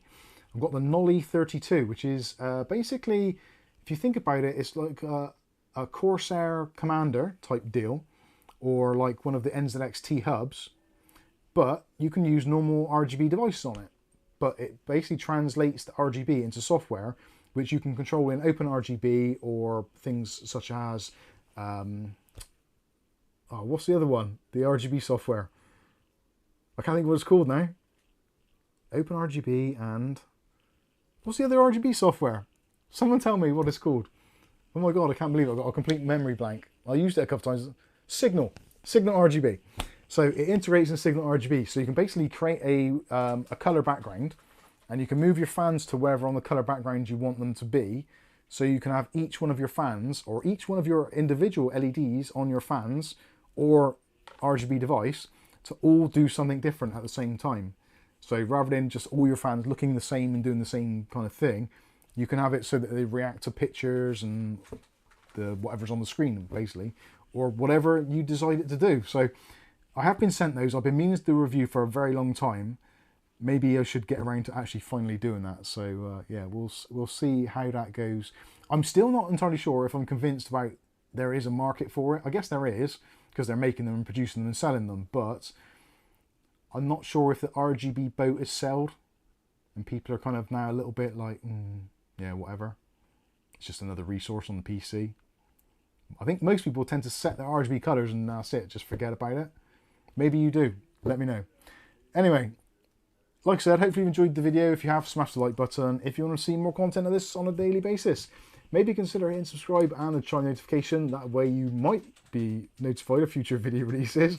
But for now, I've been Mike. This is Mike's Unboxing Reviews and How To, and hopefully we'll catch you in the very next video. Thank you all so much for your continued support, your contributions in chat, your super chats, your comments on the videos. You're all fantastic, and we love you very, very much. Have a great weekend, and we will see you next week. Cheerio. Say bye, Kath. Bye. She waved as well. She actually waved. Wait. Oh, I've got to wait, have I? Why? Have I got to say something? Oh, that's okay. No, it's all right. Kath thought she saw something, but no, we're all good. Excellent stuff. Have a great weekend, everybody, and we'll catch you next week. Cheerio. Bye.